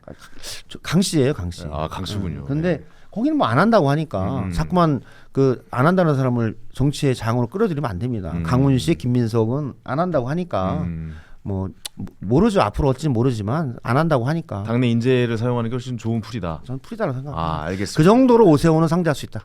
오세훈 1번, 네. 나경원 2번 아닙니까? 그 정도는. 그 정도는 민주당이 무조건 이긴다. 알겠습니다. 지방선거에 대한 의견 들어봤고, 요 질문을 마지막으로 드릴까 말까 하다가 좀 곤란한 질문이실 네. 수도 있어서 그래도 한번 좀 마지막으로 좀 네네. 드려보고 싶은데 네. 장경태 의원 성추행 논란 지금 일단 피소가 돼 있고 물론 무죄 추정의 원칙에 의해서 나중에 이제 재판을 받아보고 형이 확정되고 뭐 이런 모습들 뭐 무죄가 나올 수도 있겠죠 당연히 어떻게 보면은 뭐 아까 뭐 열어놓고 생각을 해야 되니까요. 근데 지금 약간 대응 자체는 좋아 보이진 않아요. 지금 대응하는 모습을 보면은 너무 좀 피해자를 특정을 한다든가 무슨 갑자기 프레임 전환을 위해서 뭐 데이트 폭력이라든가 뭐 이런 이야기를 한다는 거 사과는 없이 일단 무리를 빚은 것에 대해서 대응이 좀 어떻다고 보십니까, 김용진 의원님 보시죠? 저는 그 문제는 장경태 최고위원까지 했고 네. 서울시당 위원장이고 재선 국회의원이지 않습니까? 네네. 본인 스스로가 사실에 입각해서 명확히 하는 게 필요하다. 그리고 이제 법적인 상황이라서 네. 제가 또 거기에 또 언급하면 적절하지 않은 것 같아요. 그래서 장경태 의원이 뭐 본인의 입장과 주장을 하기 때문에 사실에 입각해서 잘 해결했으면 좋겠습니다. 당내에서 뭔가 징계위원회는 그건 뭐 네. 저기 뭐냐면 정청래 대표가 윤리감찰단이 사실관계를 확인하라고 지시를 했기 때문에 네네네. 그게 절차에 따라서 진행하겠죠. 민주당이 사실 요즘 그런 부분에 대해서 굉장히 좀 철저하게 하는 것 같아요. 민주당은 네. 딱 그 원칙이 있어요. 네. 그런 상황이 발생하면 그냥 바로 윤리감찰단에 의해서 사실관계를 확인하게끔 하기 때문에 그 절차에 따라서 진행할 겁니다. 그 결과가 나오면은 그러니까 당연히 재판의 판결보다도 먼저 나오잖아요. 그 내용에 대해서. 그렇게 하겠죠. 그러면은 뭐 탈당이나 뭐 이런 것도 지시할 수도 있습니까? 그건 이제 사실관계를 좀 확인해 봐야 되겠죠. 장경태 의원은 그런 사실이 아니라고 하고 있기 때문에 장경태 최고위원, 서울시당 위원장, 국회의원이 잘 해결할 것이라고 보고 있습니다. 진상조사위원회에서 뭘 조사하는 거예요? 그러니까 명백하게 보이는 지금 부분들이 몇 개가 있긴 하거든요. 그건 이제 예. 뭐 윤리감찰단장이 잘 파악해서 조사하겠죠. 그거는 이제 더 그분이 제가 하시고. 보기에는 제 3자가 그 문제에 관해서 더 얘기하는 거는 사실관계를 확인하고 그에 따라 조치하는 것에 도움이 되지는 않을 것 같아요. 알겠습니다. 마지막으로 요거 한 것만 더 여쭤볼게요. 마지막이 많아요. 분위기가 싫어요. 계속 이야기하고 싶어요, 의원님이랑. 오늘 맥주도 한잔 하면서 이야기하고 싶고 네네. 계속 좀 자주 뵙고 싶은데 또 저도 이게 뭐 대환영입니다. 예, 끝날 시간이 다가오니까 좀 아쉬워서 그렇습니다. 예, 마지막으로 한번 질문드릴게요. 5년 만에 여야 합의가 이루어졌어요. 네네. 예산안 법정 기간 내에 통과한 게 이게 5년 만이라고 하는데 이게 좀 상당히 여야 대치가 심한 상황에서 이루어진 성과인데 이 성과에 대해서는 어떻게 보십니까? 이제야 드디어 정치가 나오고 있는 겁니까? 어떻습니까? 저는 사실 이번 예산안 여야 합의가 정치의 복원이 됐으면 좋겠다라는 희망이 있어요. 정치 복원의 신호탄. 신호탄이 됐으면 좋겠다라는 희망이 있고 네. 그리고 그 야당인 국민의힘이 대승적으로 사실 이번 예산안은 이재명 정부가 직접 설계하고 결정한 728조 예산을 네. 한번 해봐라. 열심히 좀 해봐라고 하는 그런 국민의 여망을 잘 받아서 야당인 국민의힘에서 송원석 대표가 그 박형수 예결위 간사 이런 분들이 그렇죠. 정말 좋은 결정을 했다. 그래서 저는 국민의힘에 대해서 대단히 칭찬해주고 싶어요.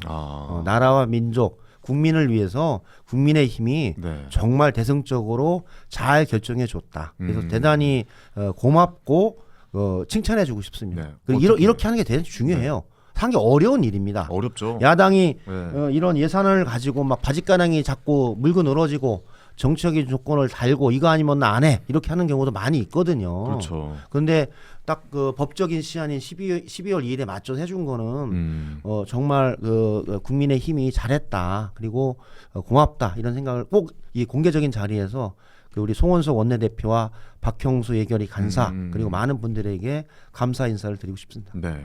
국힘이 이번 일을 계기로 많이 변할 거라고 보십니까? 저는 변했으면 좋겠다 이런 변했으면 생각입니다. 좋겠다. 아니 민주당에서 내어주는 게 좀 있습니까? 민주당도 이제 네. 고민을 해야 되겠죠.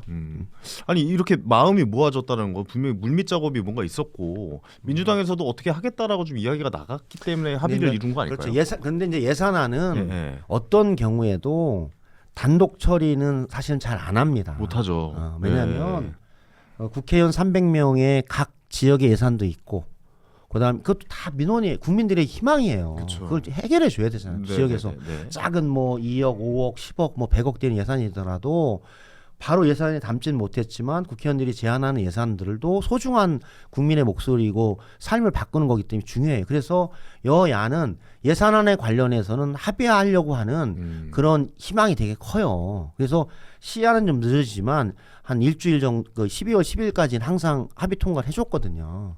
특별한 경우만 일방 통과였고 그래서 그런데 그래도 시한을 지켜서 해준 거는 국민의힘의 우리 송원석 대표 그다음에 박형수 예결위 간사가 너무 잘했다 그런 생각입니다. 알겠습니다. 잘 됐으면 좋겠다. 네, 이번 일을 계기로 여야가 코미디 말고 정치 보여줬으면 좋겠다라는 생각도 들고 드디어 이제 첫 합의를 좀 어떻게 보면 깔끔하게 이뤄낸 건데 이게 계속 좀 앞으로도 이어졌으면 좋겠다라는 저 개인적인 바람도 좀 담아서 의원님께 전하면서 너무 시간이 아쉽습니다, 의원님.